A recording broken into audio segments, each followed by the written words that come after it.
লিমন গলা ঝেড়ে কেশে উঠল। দিয়া লজ্জা পেয়ে বুক থেকে সরে যেতে চাইল। শাহাদ আষ্টে পৃষ্ঠে ধরল। লিমন দিকে ফিরে বলে, তোর গলায় কি সমস্যা? না মানে ভাইজান, কই কি সমস্যা? যক্ষা রোগীর মতো খুক খুক করছিস কেন? লিমন থেকে নজর সরিয়ে দিয়াকে উদ্দেশ্য করে বলল, একটা কমফোর্টেবল ড্রেস পরে এসো। সকলে হতচকিত। শাহাদ পুনরায় বলল, সাইকেল রাইডিং তো পারো, ধরো তোমাকে এখন সাইকেল চালাতে হবে, এমন একটা ড্রেস পরে এসো। প্রশ্ন করবে না কোনো, দ্রুত যাও, 5 মিনিট সময়। দিয়া রুমে চলে যেতেই সবাই প্রশ্ন করছে। শাহাদ নিশ্চুপ। দিয়া রুমে ঢুকেই দেখল এই একটাই ড্রেস আছে যেটা সামলে বসা যাবে। মজুমদার বাড়িতে থাকতে বানিয়েছিল। দিয়া বেরিয়ে আসলো 7 মিনিটের মাথায়। এক পলক দিয়াকে দেখে সবাইকে বলল, নিচে চলো, সব একটা জিনিস দেখাবো। দিয়ার হাতটা শক্ত বন্ধনে আবদ্ধ করে সোজা হাঁটা দিল। বাবা মায়ের দিকে তাকিয়ে বলল, আব্বু, আম্মু, চলুন, একটা সুন্দর জিনিস দেখাবো। সাদ সকলকে নিয়ে নিচে নেমে আসে। বাড়ির বাগানের এক কোনায় এক অদ্ভুত সুন্দর জিনিসের সাক্ষাৎ হলো রায়হান সাহেবের পরিবারের সদস্যদের। মাথায় সাদা লম্বা চুল, লেজের চুলগুলো ভীষণ সুন্দর। এত সুন্দর ব্রিডের আগে সরাসরি কেউ দেখেনি। দিয়া সেদিকে তাকিয়ে দেখে হাম্মাদ খুশি মনে এগিয়ে আসছে। দিয়া আজ কিশোরীর ন্যায় উচ্ছ্বাসিত হয়ে জোরে চিৎকার দিয়ে বলে, মামু, কোহিনূর। সাদ দিয়ার হাত ছেড়ে দিয়ে বলে, যাও কোহিনূরের কাছে, তোমার জন্মদিনের প্রথম উপহার। দিয়া চুলগুলোকে সুকৌশলে খোপা করে মাথায় পুনরায় ওড়না পেঁচিয়ে ছুটে গেল।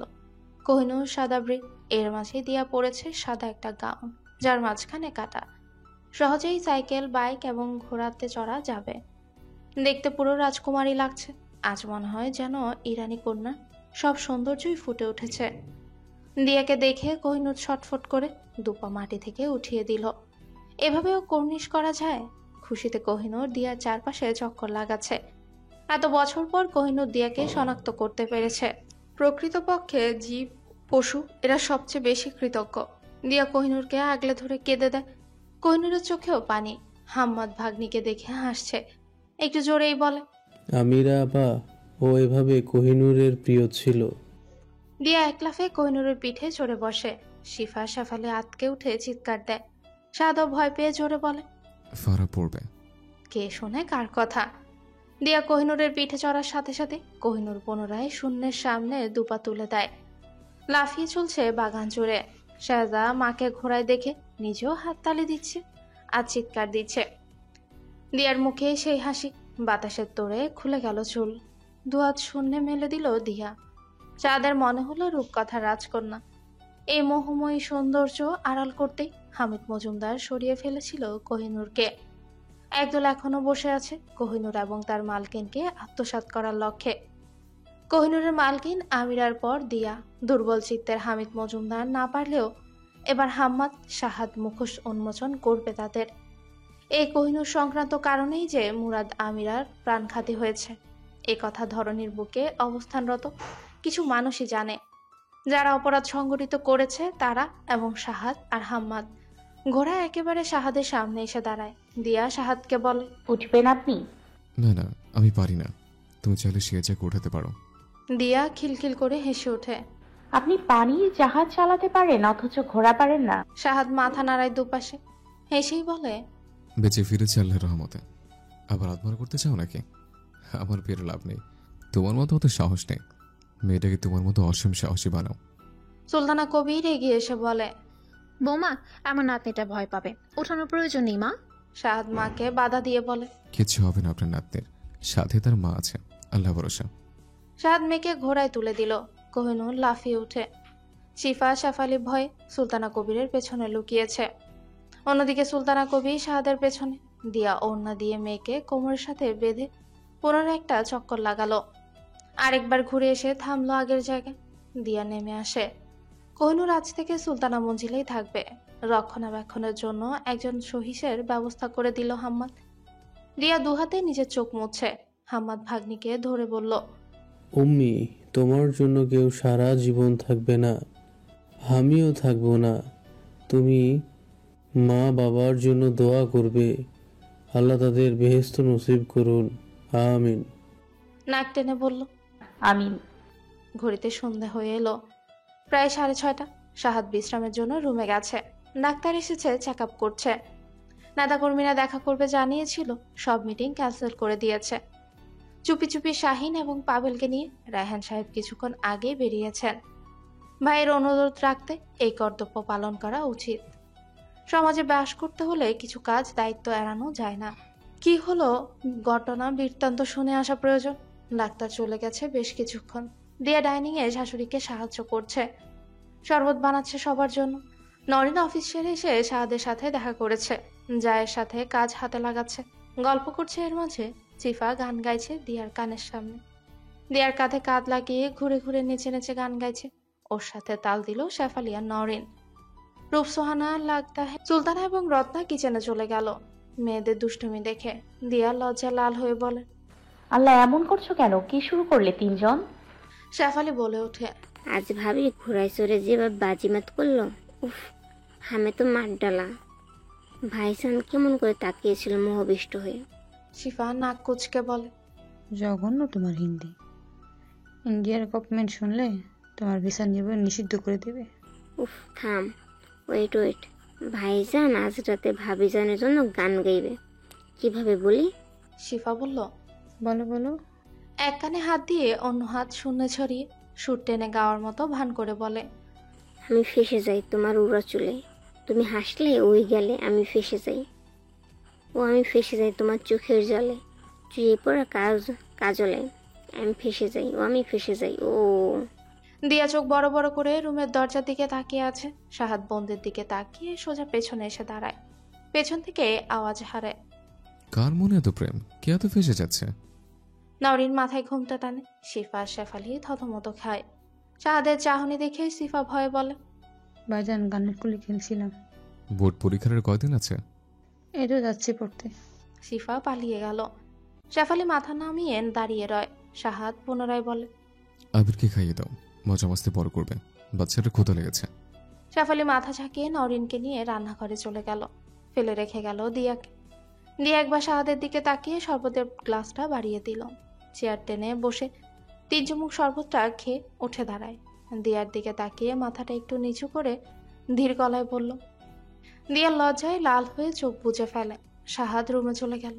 শেফালি নরিন বের হলো রান্নাঘর থেকে। শিফা লুকিয়েছিল পর্দার আড়ালে।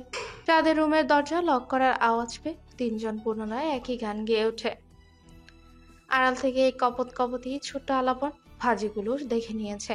কি বলেছে তা শুনেনি। শুনলে এতক্ষণে লজ্জা দিয়ে মেরে ফেলতো। লজ্জায় দিয়া দুহাতে মুখ ঢাকে। শাস্তি এমনও হতে পারে, পাপ কাউকে ছাড়ে না। অনেক রকমের শাস্তি হতে পারত এই পাপী নারীর, কিন্তু সব ফেলে এমন শাস্তি হলো যার থেকে রেহাই নেই, যার কোনো সমাধান নেই। ভেতরে অপারেশন চলছে। মোমেনার মাথায় হাত। রেদোয়ান আজ নিঃস্ব, একটা মাত্র মেয়ে। কতই না আশা ছিল এই মেয়েকে নিয়ে। বেশ কিছুদিন আগে মেয়ে বলল একটা ডাক্তারি ডিগ্রির জন্য সিঙ্গাপুর যেতে হবে, অথচ এই মেয়ে বাংলাদেশে কি করছে? আবার আজ এমন অ্যাক্সিডেন্টের মুখোমুখি হলো। রায়হান সাহেব ভাইয়ের পাশে বসে ভাইকে সান্ত্বনা দিচ্ছে। ইচ্ছে করছে খুব কড়া কিছু বলতে, জীবনে শুধু টাকাই ছিনলি, মেয়েটাকে মানুষ করতে পারলি না। পরক্ষণেই মনে হল ভাইকে বলি কি হবে, নিজের মেয়েটাও তো মানুষ হলো না। ডাক্তার বেরিয়ে এলো ওটি থেকে। চিন্তিত স্বরে বলল। মোমেনা চেয়ার থেকে আর উঠতে পারলো না। রেদওয়ানের 2 চোখে অশ্রু। কি করলো মেয়েটা? পরিণত বয়সের থেকে সবকিছুতেই বাড়াবাড়ি করা শুরু করে। এতদিন ব্যাপারটাকে এড়িয়ে চলাটা আজ এক মহাভুলের কারণ হয়ে দাঁড়ালো। রায়হান সাহেব এসে শাহিনের পাশে দাঁড়িয়ে বলে, আপাতত তোমার মা ছাড়া বাকিদের এই বিষয়ে আলোচনা করতে বারণ করে দিবে। শাহাদের কান অব্দি হালকা বিস্তর আলাপ যেন বিষয়ে না ওঠে, খেয়াল রাখবে, ঠিক আছে? জি আব্বু। আব্বু আম্মু তো আসতেই চাইছেন। পাবেলকে বলো নিয়ে আসতে। লিমনকে বাড়ি থেকে নড়তে বারণ করো। বাড়ির পরিবেশ আমরা না আসা অবধি যেন স্বাভাবিক থাকে। আচ্ছা আব্বু। হাসপাতাল থেকে ফেরা হয়েছে সকলে। রাতের খাবার খেয়ে যে যার রুমে অবস্থান করছে। রায়হান সাহেব সবাইকে রুমে ডেকে সাবধান করে দিয়েছে বারবার, যেন শাহাদ জানতে না পারে। দিয়া রুমে ঢুকিয়ে দেখলো শাহাদ মেয়েকে বুকের উপর শুয়ে মেয়ের সাথে দুষ্টুমি করছে। মেয়ে মাথা বাবার বুকের সাথে লেপ্টে রেখেছে। বাবা কথা বলছে আর মেয়ে বুঝদার বাচ্চার মতো হুহা করছে। এই যেমন মাত্র শাহাদ বলল, আম্মা আম্মা, বাবাকে তুমি মিস করছো? বাহ, তুমি বাবার সব কথা বলছো জান বাচ্চা। এবার চুপ করে আছে। সাদ পুনরায় বলল, আম্মা, বাবাকে ডাকো তো। দিয়ার দরজা আটকে খাটের এক কোনায় বসে পড়ে চুপচাপ। সাদ দিয়াকে দেখে মেয়ে সহ উঠে বসে। হেডবোর্ডে হেলান দিয়ে দিয়াকে বলে, ফারা একটা চমৎকার কাজ করেছে। আমি নিশ্চিতভাবে জানি তুমি খুবই খুশি হবে। দিয়া কৌতূহলী হয়ে তাকায়। সাদ মেয়ের থুতনি ধরে আদু গলায় বলে, বাবা, মা, বলো তো। শেহজা সাথে সাথে দুহাতে তালি দিতে দিতে বলে। দিয়া মুখে হাত তালি দিল। মেয়ে একবার মা বলছে তো আরেকবার বাবা বলছে। মুখ থেকে হাত সরিয়ে দিয়া বলে, আপনি শেখালেন কি করে? এত মাস চেষ্টা করেও মেয়ে মুখ দিয়ে মা শব্দ উচ্চারণ করেনি। কারণ তুমি মা শব্দ মেয়েকে শেখাওনি, বাবা শিখিয়েছো আগে। মেয়ের দোষ দিবে না। দিয়া ধরা পড়ে গিয়ে লজ্জা পেল। উঠে গেল বসা থেকে কাজের বাহানায়। শেহজা হাই তুলছে। দিয়া শেহজার বিছানা গোছাতে ব্যস্ত। সাদ মেয়েকে কাঁধে নিয়ে ঘুম পাড়াতে পাড়াতে ব্যালকনিতে গেল। মিনিট 15 পর মেয়েকে ঘুমন্ত অবস্থায় নিয়ে ফিরে শেহজার বেড ওকে শুয়ে দিল। শেহজাকে শুয়ে মাথা উঁচিয়ে দাঁড়াতেই দেখলো দিয়া আচমকা দ্রুত পা চালাতলো। খপ করে দিয়ার হাতটা ধরে। দিয়া মুখে শব্দ করে ওঠে। সাদ মুখ চেপে ধরে বলে, আস্তে, কি করছো ফারা? মেয়েটা উঠবে। নিস্তেজ হয়ে গেল দিয়া। সাদ দেখলো শেহজা নড়ে চড়ে পুনরায় ঘুমিয়ে পড়েছে। স্বস্তির নিঃশ্বাস ফেলে সাহাদ দিয়ার দিকে তাকায়। কোথায় না তো? আপন অধর কামড়ে অধর কোণে এক পেশে হাসি ঝুলিয়ে রেখেছে মানুষটা। হ্যাজেলাইয়ের মানুষটার প্রেমে পড়তে মনও আজ বেহায়া হয়ে উঠেছে। প্রিয় মানুষের এই হাসি যেন উপচে পড়ার খুশির ঝলক। চোখ মুখ সবই যেন হাসছে। দিয়া লজ্জা পেয়ে মাথা নোয়ালো। জন্মদিনের দ্বিতীয় তৃতীয় অনেক উপহারই আছে আমার ট্রলিতে, সবই বস্তুগত। আর একটু উপহার হলো সাহাদ স্বয়ং। কোনটা চাই? চিঠির কথা মনে আছে? ভ্রু নাচিয়ে হাসি মাখা ঠোঁটের কোণে প্রশ্ন করলো। পকেট থেকে কিছু একটা বের করে দিয়ার হাত খোলা খোপায় বেঁধে দিল। খোপায় হাত দিয়ে বুঝতে পারলো রজনীগন্ধার গাছরা। দিয়া আর অক্তিম গালে পিটপিট করে তাকালো। পুনরায় গাল নোয়ালো। এত লজ্জা কি করে ভর করলো। সাহাদ মাথা নিচু করে কবিতার মতো আওড়ায়, আমি ফেসে যাই, তুমি হাসলে ওই গালে আমি ফেসে যাই। একে তো মেয়েটা লজ্জায় রাঙা, এর মাঝে শেফালি দিয়ে তখনই সে গানের লাইন। আবার বলছে মানুষটা লাজে লাল হয়ে আছে। আকস্মিক দিয়ার মনে হলো এই যা, শরীর কাঁপছে কেন? পুরনো অনুভূতি বুক কাঁপছে। সাদ এমন একটা কাজ করে বসবে ভাবনা উচিত ছিল। পা টলছে। এক্ষুনি কিছু ধরে শক্তপোক্ত ভাবে দাঁড়াতে হবে। সাদের ওষ্ঠের বিচরণ তখন দিয়ার গলায়, পরপর কানে, বাম গালে। নিজের ভারসাম্য রক্ষার্থে সাদের দুকাত আগলে ধরল। প্রিয়সীর শরীর জুড়ে কম্পন টের পেয়ে দুষ্টমি মাখা হাসি দিয়ে সরাসরি কোলে তুলে নিল। মৃদু হলদে ল্যাম্পপোস্টের আলোয় সে হাসি সুস্পষ্ট।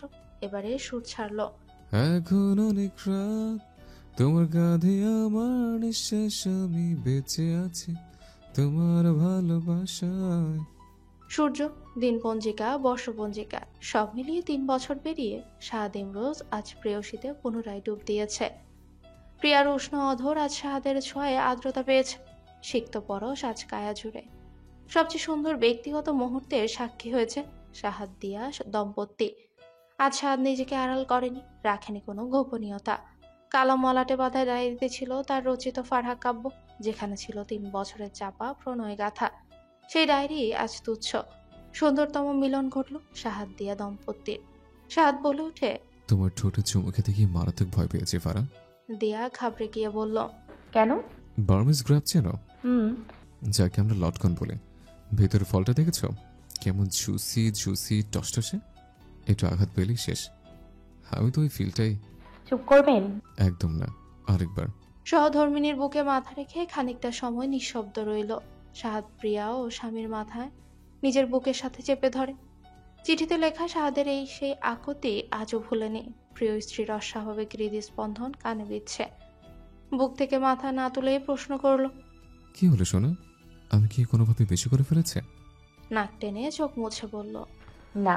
তাহলে বিষাদময় জল কেন অক্ষে জুড়ে? তবে কি ধরে নেব সুখের? দুটোই। সাহাদ মাথা তুলে প্রশ্ন করল, দুটোই। ব্যক্তিগত মানুষটাকে কাছে পেয়ে আর কি? এবার জোরেই কেঁদে দিল। সাহাদ সোজা উঠে বসে। দেয়াকে উঠে বুকে টেনে নিল। সাহাদের লোমশ উন্মুক্ত বুক প্রেয়সীর চোখের জলে সিক্ত। আস্তে শোনো, মেয়ে উঠবে, বেশ লজ্জার পরিস্থিতিতে পড়তে হবে। তুমি কি চাও মেয়ে আমাদের এই অবস্থা দেখুক, বাবা মাকে? থামো, কি হয়েছে তাই বলো। আপনি আমাকে না বলে কোন সাহসে সিঙ্গাপুর গিয়েছিলেন? কিছু হলে আমি মেয়েকে নিয়ে কোথায় যেতাম? এই কাজের জন্য আমি আপনাকে একটু মাফ করব না। প্রতিটি দিনক্ষণ আমার কাছে এক একটা বছর লেগেছে। আমরা মা মেয়ে জড়াজড়ি করে কেঁদে কেঁদে ঘুমিয়েছি। মেয়েটা আমার বুক পেয়েছে কাদার জন্য, আমি তো কারো বুক পাইনি কাদার জন্য। আপনার কিসের অধিকার ছিল আমাদের এভাবে কষ্ট দেওয়ার? দিয়ার মাথাটা আরো শক্ত করে চেপে ধরে সাহা। নিজের অজান্তেই চোখ বুজে গড়িয়ে পড়ে দুফোঁটা অশ্রু। হাতের বৃদ্ধাঙ্গুলে চেপে মুছে নেয়। সত্যি এই প্রশ্নের উত্তর সাহাদের অজানা। হাসপাতালের দিনগুলো কেটেছে অজস্র যন্ত্রণা। মাঝে মাঝে মনে হতো এই হয়তো শেষ। ইচ্ছা শক্তি আর অশেষ করুণাময় সৃষ্টিকর্তার কাছে শুকরিয়া আদায় করলেও কম হবে। এভাবে বেঁচে ফিরে আসার কথা তো ছিল না। অপারেশন কেবিনে একবার কানে এসেছিল ডাক্তারের কথা, ইটস মিরাক্কেল। জীবনে কিছু মিরাক্কেল সত্যিই ঘটে যায়, যা তার সাথেও ঘটেছে। মেয়ের ভাগ্য, পিতৃমাতৃহীন প্রেয়সী, অদৃষ্টে তার নাম লেখা ছিল। একেই বলে রহমত এবং তাকদীর। মাথায় একটাই নেশা চেপেছিল, তাকে সুস্থ হতে হবে, ফিরতে হবে। হিতের বিপরীত কিছু মাথায় আসেনি, হয়তো স্রষ্টাই আনতে দেয়নি। নিজেকে স্বাভাবিক করে বলল, এই মহাপরাধ সংঘটনের কারণে অধমের জন্য কি শাস্তির ব্যবস্থা করেছেন শাহাদ বধূ? বুক থেকে মাথা উঠিয়ে এক ধাক্কা দিল, শাহাদাকে সরিয়ে দেয়। বলে, মেয়েকে নিয়ে যা খুশি তা করুন। মেয়ে আপনার প্রাণ, খবরদার মেয়ের মায়ের কাছে ঘেঁষবেন না, দূরে থাকবেন। একটু আগে যে কত কিছু ঘটে গেল, আমার সব ভালোবাসা নিয়ে আমাকে নিঃস্ব করে দিয়েছ। তার বেলা যা হয়ে গিয়েছে তা শেষ, নতুন করে ঘেঁষবেন না। কোথায় যেন শুনেছিলাম মেয়েদের ফিলিংস কাজ করে কম, বাট ইম্পর্টেন্ট কথা হচ্ছে এতক্ষণ যে পরিমাণ ভালোবাসা দিলাম তাতে আপনার 1 মাস চলে যাবে। সরি টু সে দ্যাট আপনাকে ছাড়া আমার একদিনও চলবে না। সেসব রুলস ফুলস আমার সাথে খাটাতে আসবেন না। আপনি এত বাচাল তো ছিলেন না। সংকোদোষে লোহা ভাসে। কি বোঝাতে চেয়েছেন আপনি? শাহাদ মুচকি হাসি দি পুনরায় জাপটে ধরে দিয়াকে। দিয়ার দূরে ঠেলছে আর বলছে, কাছে আসবেন না। এটুকুই। বাক্য আর শেষ হলো না। ওষ্ঠদয় প্রিয় পুরুষের কবজায়, খুনসুটি দুষ্ট মিষ্টি ভালোবাসায় একটা সম্পর্কের প্রাণ ততক্ষণ টিকে থাকবে যতক্ষণ মানুষগুলো টিকিয়ে রাখার আপ্রাণ চেষ্টা করবে। শাহাদ ইমরোজকে পুরোপুরি জয় করে নিয়েছে। শাহাদ প্রিয়া, ফারহানা মেহতাব, দিয়া। ফজরের আজান পড়বে, হঠাৎই ফোন কলে বিরক্ত হয়। দুবার কল কেটে দিল। তৃতীয়বার কল আসতেই ধরে খুব সুন্দর করে একটা বাণী ছুড়ল, কোন হারামি আমার ঘুম ছুটাচ্ছে? একটু আসতে পারবে হাসপাতালে? ধরফর করে বিছানা থেকে উঠে লাফ দিল। স্তব্ধ হয়ে গেল। জোরে জোরে দুবার শ্বাস নিয়ে বলে, আই এম সরি, আসছি। ওয়াশরুমে গিয়ে ফ্রেশ হয়ে উজু করে বের হয়। নামাজ আদায় করে মনের সুপ্ত বাসনা চেয়ে নিয়ে এলো উপর আল্লাহর কাছে। গায়ে টি শার্ট জড়িয়ে বেরিয়ে গেল। আফিয়া খালা দরজা লাগিয়ে দিল। হাসপাতালে পৌঁছে চোখে পড়লো ঘড়িতে 6টা। তাইকে দেখে এগিয়ে এলো। সারা রাত কি এই মেয়ে বাসায় যায়নি? মুখটা কেমন শুকিয়ে গেছে। তাহির মুখে আতঙ্ক, ভয়ে ভয়ে বলে, রাতে বাসায় যায়নি, মন সায় দিচ্ছিল না। মনিকে কেবিনে শিফট করেছে। কাল সারা রাত হাসপাতালে কিছু অপরিচিত মুখ ছিল। প্রথমে তেমন আমলে নেওয়ার মতো ছিল না ব্যাপারটা, কিন্তু এখন তাদের একজনকে আমার চেম্বারে বসে আছে। ভীষণ ভয় করছে।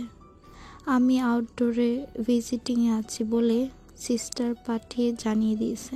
ছোট ভাইকে ফোন ধরছে না, হয়তো ক্লান্ত। আর বড় ভাইকে তো জানানোই যাবে না। এখন কি করব? লিমন তাহির চোখে মুখে ভয় দেখতে পেল।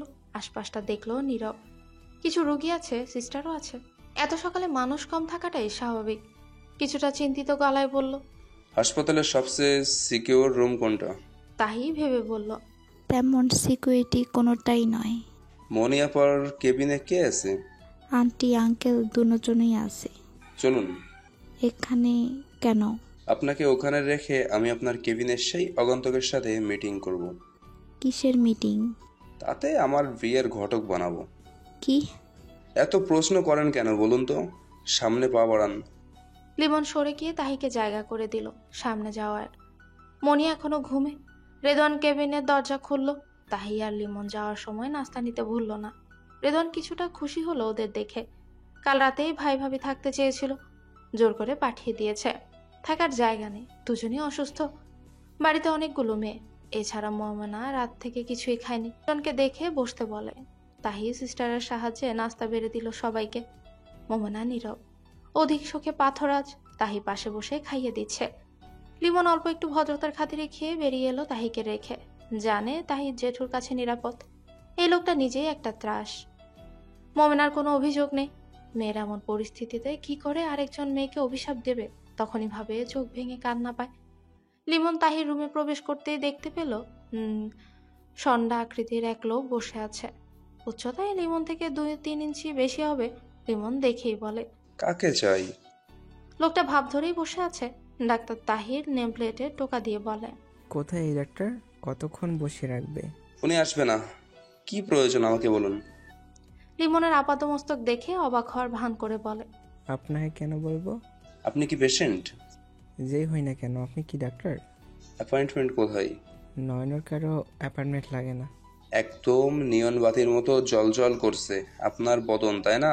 একদমই সত্যি ভাববেন না, দেখতে বিদঘুটে লাগছে। রাগে লিমনের গাটা জ্বলে ওঠে। এত বড় অপমান এর আগে কেউ করেনি। কথা কম বলে তাইকে পাঠান।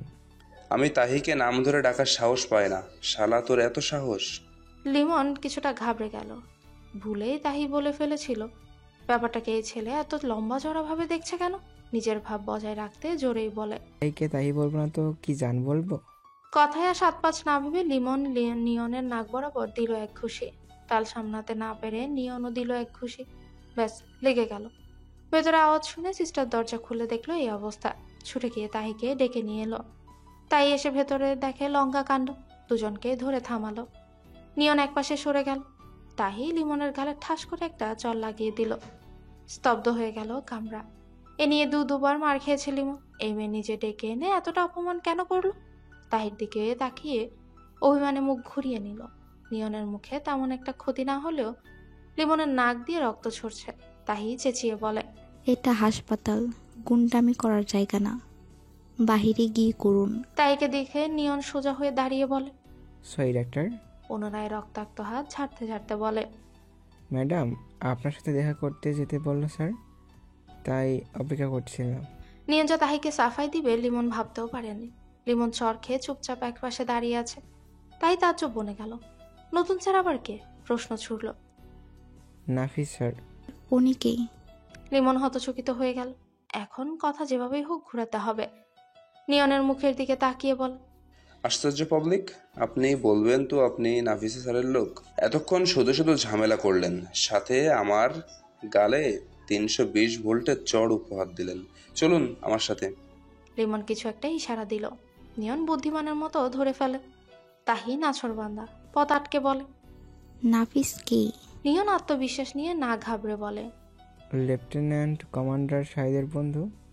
আচ্ছা, আমার সাথে দেখা করতে কেন বলছেন? শাহাদ স্যারের বোনের অ্যাক্সিডেন্ট হলো না, ভেবেছিল আপনার কিছু হলো কি না। আপনি তো লেফটেন্যান্ট কমান্ডার রাশিদের মিসেস। লিমন নিশ্চিত বুঝতে পারছে নিয়ন কথা গুলিয়ে ফেলেছে। খালেদ পারভেজ এখনো ধরা পড়েনি, ইয়াজ জানিয়েছে। তার জন্যই হাসপাতালে তাহি যদি কোনো রকম এসব ঝামেলার কথা জানতে পারে অনেক বিপদ। পরিস্থিতি সামলে বলল, মিস্টার নিয়ন আপনাকে মূলত পাঠিয়েছে লে কমান্ডার রাশেদের কিছু জিনিসপত্র মিসেস রাশেদের কাছে পৌঁছে দিতে। নাফিস স্যার তো আমাকে 2 দিন আগেই ইনফর্ম করেছিল। আপনি কী সব ছন্নছাড়া কথা বলছেন? আর নিচে এত সব সিকিউরিটি বসিয়েছেন কেন? সাধারণ মানুষ ভয় পেয়ে যাচ্ছে। ও হ্যাঁ, তাই তো। আমি তো জিনিসগুলো গাড়িতে ফেলে রেখে এসেছি। আপনি আসুন আমার সাথে। কথা না বাড়িয়ে লিমনের হাত ধরে বেরিয়ে এলো। তাহি হতবাক। দুটো পাগল একসাথে হলে যা হয় তাই হয়েছে এতক্ষণ। একে তো মনের চিন্তায় দিশাহারা, এর মাঝে উটকো ঝামেলা। ঘড়িতে সকাল 7টা। সাদ ফ্রেশ হয়ে একটু মেডিটেশন করছে। অল্প এক্সারসাইজ করে শাহজাদকে ঘুমের মধ্যে আদরে চুমু দিয়ে খাটে বসে। হাতে পেপার নিয়ে এক নজর চোখ বুলে। স্বাভাবিকের চেয়ে অস্বাভাবিক খবরই বেশি। হত্যা, ধর্ষণ এসব দেখতে ভালো লাগছে না। ফরিদের শাস্তি হয়েছে শুনেছে, পুরোটা বিস্তারিত জানতে হবে। উপরমহল থেকে খবর পাঠিয়েছে দেখা করতে, অনেকদিন কাজ থেকে দূরে। এরই মাঝে দিয়া রুমে ঢুকতে ঢুকতে বলে, কমান্ডার সাহেব খেতে চলুন। দিয়ার কমান্ডার মুচকি হেসে পেপারটা সরিয়ে বধূর দিকে তাকিয়ে দেখল। খয়েরি একটা তাঁতের শাড়ি, গোল্ডেন জরিতে কাজ। চিপচিপে দেহে একেবারে মিশে গেছে। মুগ্ধতা ছড়িয়ে পড়েছে কামরা জুড়ে। এত সুন্দর মায়া কেন? খুব পছন্দের গানের দুটো লাইন আওড়ালো। ডুবেছি আমি তোমার চোখের অনন্ত মায়া, বুঝিনি কবু সেই মায়া তো আমার তোর না। উঠে দাঁড়িয়ে প্রেয়সীকে কাছে টেনে বলে, অপূর্ব লাগছে, ঠিক যেন ভোরের শেষে। আর কত উপমা পাবো? যতটুকু আছে হৃদয়। হয়েছে, দিন দিন দুষ্টু হচ্ছেন। এই যা, এই জন্য করে ভালো করতে নেই। আগে শাহাদই ভালো ছিল, সামনে দাঁড়ালে তো তখন শাহাদ বধুর হাত পা কেঁপে উঠত। দিয়ে ঝাপটে ধরলো শাহাদকে। মেয়েটা আকস্মিক শান্ত হয়ে গেল। এমনভাবে ধরলো মনে হলো কেউ কোনো সম্পদ কেড়ে নিবে, শক্তপোক্তভাবে না সামলালে। শাহাদের অভিপ্রায় হতেই জড়িয়ে ধরে বলে, ইটস ওকে, মজা করেছে, আর করবো না।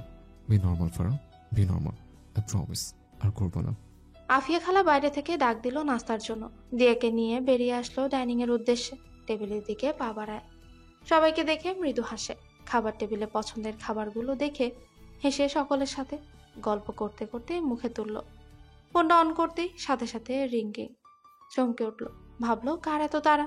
ফোন রিসিভ করতে সালাম দিল। অপর পাশ থেকে সাহাদকে কথা বলার সুযোগটাই দিল না, লাইনটা কেটে দিল। যা শুনলো টেবিল থেকে উঠে দাঁড়ায়। সামনে বাবা মা দিয়া ভাই বোন সবাই বসে আছে। পুনরায় বসে পড়ে। সাদ চিন্তিত ভঙ্গিতে দেখে শাহিন প্রশ্ন ছুড়ে, ভাইজান কোনো সমস্যা? সাদ নীরব, খেয়েই যাচ্ছে। রায়হান সাহেব প্রশ্ন করলো, সুলতানা কবিরও প্রশ্ন করলো। কারো কোনো প্রশ্নের উত্তর দিচ্ছে না। আচমকা শাহিন ভয় পেয়ে গেল। সাদ বেসিনে হাত ধুয়ে টিস্যুতে হাত মুছছে। শাহিন খাবার খেয়ে হাত ধুয়ে সাদের সামনে এসে দাঁড়িয়ে বলে, ভাইজান আপনি কাল ফিরলেন তাই আমি আপনাকে জানাতাম। কথা পুরোপুরি শেষ করার আগে শাহিনের গালে চড় পড়লো একটা। ডাইনিং রুম কেঁপে উঠল। দিয়ার হাত চেপে ধরলো নরেন, সুলতানা কবির, রায়হান সাহেব সকলে আটকে উঠল। শাহিন মাথা নত রেখেছে। এখনো কারো উপলব্ধি হলো না প্রকৃত কারণ। শাহিনের গায়ে সাদ হাত তুলেছে, এটা কেউ ভাবতেই পারছে না। কত বড় ভুল করেছো তুমি জানো? ঠান্ডা মাথায় প্রশ্ন ছুড়ল সাহাদ। শাহিন সাহাদের চোখে আজ ক্রোধ দেখছে। হয়তো শাহিনেরই ভুল। ছুটির আর কদিন আছে? 15 দিন। সাদ ফোন বের করে, কাকে যেন ফোন দিল। ফোন দিয়ে একটু দূরে গিয়ে কথা শেষ করে আগের জায়গায় এসে শাহিনকে বলে, মালদ্বীপের টিকিট কেটে দিয়েছি, বৌমাকে নিয়ে ঘুরে আসো। 12 দিনের দিন ঢাকায় ল্যান্ড করবে, সকলের সাথে দেখা করে চলে আসবে। আমার পরবর্তী নির্দেশ আসা অবধি এখানে পা রাখবে না, ক্লিয়ার? জি ভাইজান। নরিনের দিকে তাকিয়ে বলে, বৌমা আমি খুবই দুঃখিত, তোমার সামনে তোমার স্বামীর গায়ে হাত তুললাম। ও যে ভুলটা করেছে তা জানলে চটটা আমার চাকে আব্বু বা আম্মু মারত। আব্বু আম্মু কোনো সন্তানের গায়ে হাত তুলতে পছন্দ করে না। আমি চাই না আমি ব্যতীত কেউ ওর গায়ে হাত তুলুক। আব্বু আম্মুর চেয়ে ওরা 3 জনে আমার শাসনে বড় হয়েছে। শাহিন আমার হাতে করা, ও এত বড় ভুল করবে সেটা আমি মেনে নিতে পারছি না। নরিন মাথা নেড়ে বলে, ভাইজান আপনি যা করবেন নিশ্চয়ই আমাদের ভালোর জন্য করবেন। ভুল করলে শুধরে দিবেন, এতে আমাদের কারো কোনো অভিযোগ নেই। সাদ রুমের দিকে এগিয়ে যেতে বলে, ফারা তৈরি হয়ে নাও, মনিকে দেখতে যাব। আব্বু আম্মু আপনারা যেতে চাইলে চলুন, সে যে থাকুক শেফালির শিফার কাছে। ততক্ষণ শাহিন আর নরেন তো পাশে আছে। শেফালি বলে, জি ভাইজান যান আপনারা, আমরা আছি। কেবিনেট টিভিতে যখন দেখতে পেল সাহাদ দেশে, তখন থেকে মনি চেঁচামেচি শুরু করেছে সাহাদের জন্য। বাধ্য হয়ে রেদওয়ান সাহেব সাহাদকে ফোন দিল। পুরো কথা শেষ করতেও পারলেন না, মনি এর আগে চিৎকার শুরু করলো। যদিও তিনি রাতে জানতেন না সাহাদ এসেছে, চিকিৎসার জন্য বাইরে গেছে এটা জানতেন। ওর শরীরের অবস্থাও বেশ ভালো না বুঝতে পারছেন, তাই হয়তো রায়হান সাহেব কিছু জানাননি। মেয়ে যে সাহাদকে অনেক আগে থেকে পছন্দ করে তা দুজনই জানতেন। সাহস করে বলেননি ভাইকে, কারণ সাদ মনিকে বোনের চোখে দেখে এসেছে, এটা সকলের জানা। মনির বেহায়াপনাকে বসতে দিলে নিজের মানিজ্যতি খুইয়ে বসতেন। কেবিনের দরজায় টোকা পড়তে মনি লাফিয়ে উঠে বলতে লাগলো, দরজা খুলো, আমার সাহাদ এসেছে। মোমেনা ছলছল চোখে দরজা খুলে দিতে দেখতে পেল সাহাদ, দিয়া, সুলতানা কবির এবং রায়হান সাহেব এসেছেন। ওনারা ভেতরে ঢুকতে মনি কেঁদে দিল। এক হাত দিয়ে সাহাদকে ডেকে বলে, সাহাদ ভাই। জড়িয়ে ধরার জন্য দুহাত মেলে ধরল মনি। কামরা জুড়ে শ্মশান নীরবতা। মনে হচ্ছে নিঃশ্বাসের শব্দই শোনা যাবে। মনি থেকে চোখ ঘুরিয়ে সাহাদ চাচাকে বলে, ডাক্তার কি বলেছে? বড় একটা নিঃশ্বাস ফেলে বলল, 2 দিন পর আবার চেক আপ করবে, ড্রেসিং করতে হবে, কিছুটা শুকালে তখন বাসে নিতে পারবো। মনি এবার জোরে বলল, সাহাদ ভাই আমাকে ধরো। আর তোমার সাথে এই মেয়েটাকে কেন এনেছো? বের হয়ে যেতে বলো। সাহাদ এতক্ষণ মনির দিকে তাকায়নি সরাসরি, এখন সরাসরি তাকিয়ে বলে, উত্তেজিত হই না মনিকা, তোমার এখন বিশ্রামের প্রয়োজন। আর এটা আমার দায়িত্ব, পরিবারে কেউ অসুস্থ হলে আমার সহধর্মিণীর সহ দেখতে যাওয়া। ও সাদ ভাই, তুমি তো জানো আমি তোমাকে কত ভালোবাসি। জানো আমি তোমার জন্য সিঙ্গাপুর যেতে চেয়েছিলাম, বাবাকে মিথ্যে বলে তখনই এয়ারপোর্ট থেকে আমাকে কিডন্যাপ করে। তোমাকে ভালোবেসে আমি কি পেলাম? সকলেই চমকে উঠল। শাহাদ নিজেকেই স্থির রাখলো। দিয়া শাহাদের হাত খামচে ধরে, মনে হচ্ছে সবগুলো নখ বিঁধে যাচ্ছে হাতে। দিয়ার দিকে তাকাতেই মেয়েটার চোখে মুখে ভয়। শাহাদ বরফ শীতল গলায় বলে, নিষিদ্ধ জিনিসের প্রতি আকর্ষণ ব্যাপারটা শয়তানের প্রয়োজনে হয়। তুমি পিতৃ সমতুল্য ভাইয়ের দিকে চোখ দেওয়াটা অবশ্যই অন্যায়। যা করেছো তার জন্য মাপ চলার কাছে। তোমার কাজ কিছু আমার অজানা নয়। তুমি যদি ভেবে থাকো আজ আমার অবসেস হচ্ছে তোমার এই অবস্থার জন্য, আমি বলবো একদম হচ্ছে না। নিজে যেচে এই পথ বেছে নিয়েছ, শুক্রিয়া আদায় করো যে সম্মান বেঁচে আছে না? মোমেনা চেঁচিয়ে ওঠে, কি বলছো শাহাদ এসব? চাচি আস্তে, আপনার মেয়ে ছাড়া হাসপাতালে অনেক রোগী আছে যারা প্রকৃতপক্ষে অসুস্থ। আমি চাই না সিন ক্রিয়েট করি, তবেও সুস্থ হলে জেনে নেবেন ওর অন্যের খাতায় কি কি জমা হয়েছে। দিয়া হঠাৎ অনলের মতো ফুঁসে উঠে বলে, আজ যদি তুমি বিছানায় না থাকতে, যে মুখ দিয়ে বলেছ সিঙ্গাপুরে যাওয়ার জন্য প্রস্তুতি নিয়েছিলে, ওই জিভ আমি ছিঁড়ে ফেলতাম। আমি তো এখানে আসতেই চাইনি, শেহজার বাবা বলায় এসেছি। তোমার জন্য আমার আফসোস হচ্ছে না। কেন হচ্ছে না সেটা নিশ্চয়ই মনে করাতে হবে না। সুলতানা মঞ্জিল যে তোমার জন্য নিষিদ্ধ তুমি সেটা জানো না? কোন সাহসে মুখে বলে আমার স্বামীকে ভালোবাসো? ফারা স্টপ। চাচু আমি আসছি, কিছু লাগলে জানাবেন। আর মেয়ের জন্য কত ফ্যাসাদের সামনে আপনাকে পড়তে হয় দেখেন। সব জায়গায় আপনার আর আমার নাম বেঁচে ফ্যাসাদ সৃষ্টি করে এসছে। কাল রাত থেকে আমার বন্ধুর সিকিউরিটি টিম হাসপাতালে ছিল, ওকে অলরেডি মেরে ফেলার হুমকিও বাতাসে আসছে। রেদোয়ান নিজে স্তব্ধ। রায়হান সাহেব রেদোয়ানকে নিয়ে বের হলো কেবিন থেকে। মাইকে জানানো প্রয়োজন মেয়ে সম্পর্কে। সাদ দিয়াকে নিয়ে বের হয়ে এলো। সব ঝামেলা শেষ, সবাই এখন সুরক্ষিত। ইয়াস কিছুক্ষণ আগেই জানিয়েছে খালেদ পারভেজকে বর্ডার থেকে ধরেছে, তবে সে ভয়ে সাদের সামনে আসবে না। তানভীরও হেডকোয়ার্টারে ঢুকে বসে আছে। বিপদে পড়েছে পাবেল। সাহাদ সকালে ফোন দিয়ে জানিয়েছে ইয়াসকে নিয়ে বাসায় যেতে। ইয়াস কিছুতেই যাবে না, শেষমেশ একাই যাওয়ার সিদ্ধান্ত নিল। কপালে আজ দুঃখ। লিমনকে ফোন দিতে জানালো লিমন সঙ্গে যাবে। নিজের বাসায় এসে চুপ করে বারান্দায় বসে আছে। তাহির কাছ থেকে টানা অপমানিত হয়ে যাচ্ছে। জবটা ছেড়ে দিয়েছে সেদিনই, ছাড়েনি। ওরাই বলেছে আর না যেতে। রেজাল্ট দিয়েছে স্নাতকের, মোটামুটি একটা ভালো রেজাল্ট করেছে। টিউশনটাও চলে গেছে। মনের মাঝে শান্তি না থাকলে যা হয় তাই হচ্ছে। নিজেকে নিজেই দোষছে, এত বড় ভুল কি করে করলো। তাইকে ভালোবাসাটা বড্ড অন্যায় হয়েছে। বড় ভাইজান যদি এই প্রশ্ন করে কি উত্তর দিবে? কিছুতেই ভাইজানের মুখোমুখি হওয়া যাবে না। ভাইজান কিছুক্ষণ আগেই ফোনে ভার্সিটির একজন স্যারের বায়োডাটা আর ছবি পাঠিয়েছেন। আগামীকাল ওকে নিয়ে ক্যাম্পাসে যাবে। স্যারকে যে তাহির জন্য দেখছে তাও জানিয়েছে। আচ্ছা তাহি কি এই বিয়েতে মত দিবে? এতক্ষণ যত রাগ ছিল সব পানি করে আবার তাহিকে ফোন দিল। তাহি চেম্বারে পেশেন্ট দেখছিল। পেশেন্ট চলে যাওয়ার পর ফোন রিসিভ করে। ধমকেই বলল, কি সমস্যা? ডাক্তার তাহি একটা কথা জানাচ্ছিল। কি? আপনাকে যদি কেউ বিয়ে করতে বলে করবেন? বেয়াদবের মতো কথা বলছেন কেন? জাস্ট জানতে চাইলাম। না। আরে অপেক্ষা করুন, কথা শেষ করি। ছেলেটা আমি না, ম্যাচিওর কেউ আপনার সাথে মানাবে এমন। তাহির মনে হলো এই সুযোগ একে বোঝানোর। সাথে সাথেই বলল, তাহলে ভেবে দেখতে পারি। লিমন চুপ করে আছে। তাহি নীরবতা ভেঙে বলল, পাত্র কে? ভাইজান দেখছে, আমার ভার্সিটির প্রফেসর। ভাইজান যা বলবে তাই হবে। আচ্ছা রাখি, সরি এতদিন ডিস্টার্ব করার জন্য। সরিটা আরো আগে বলা উচিত ছিল।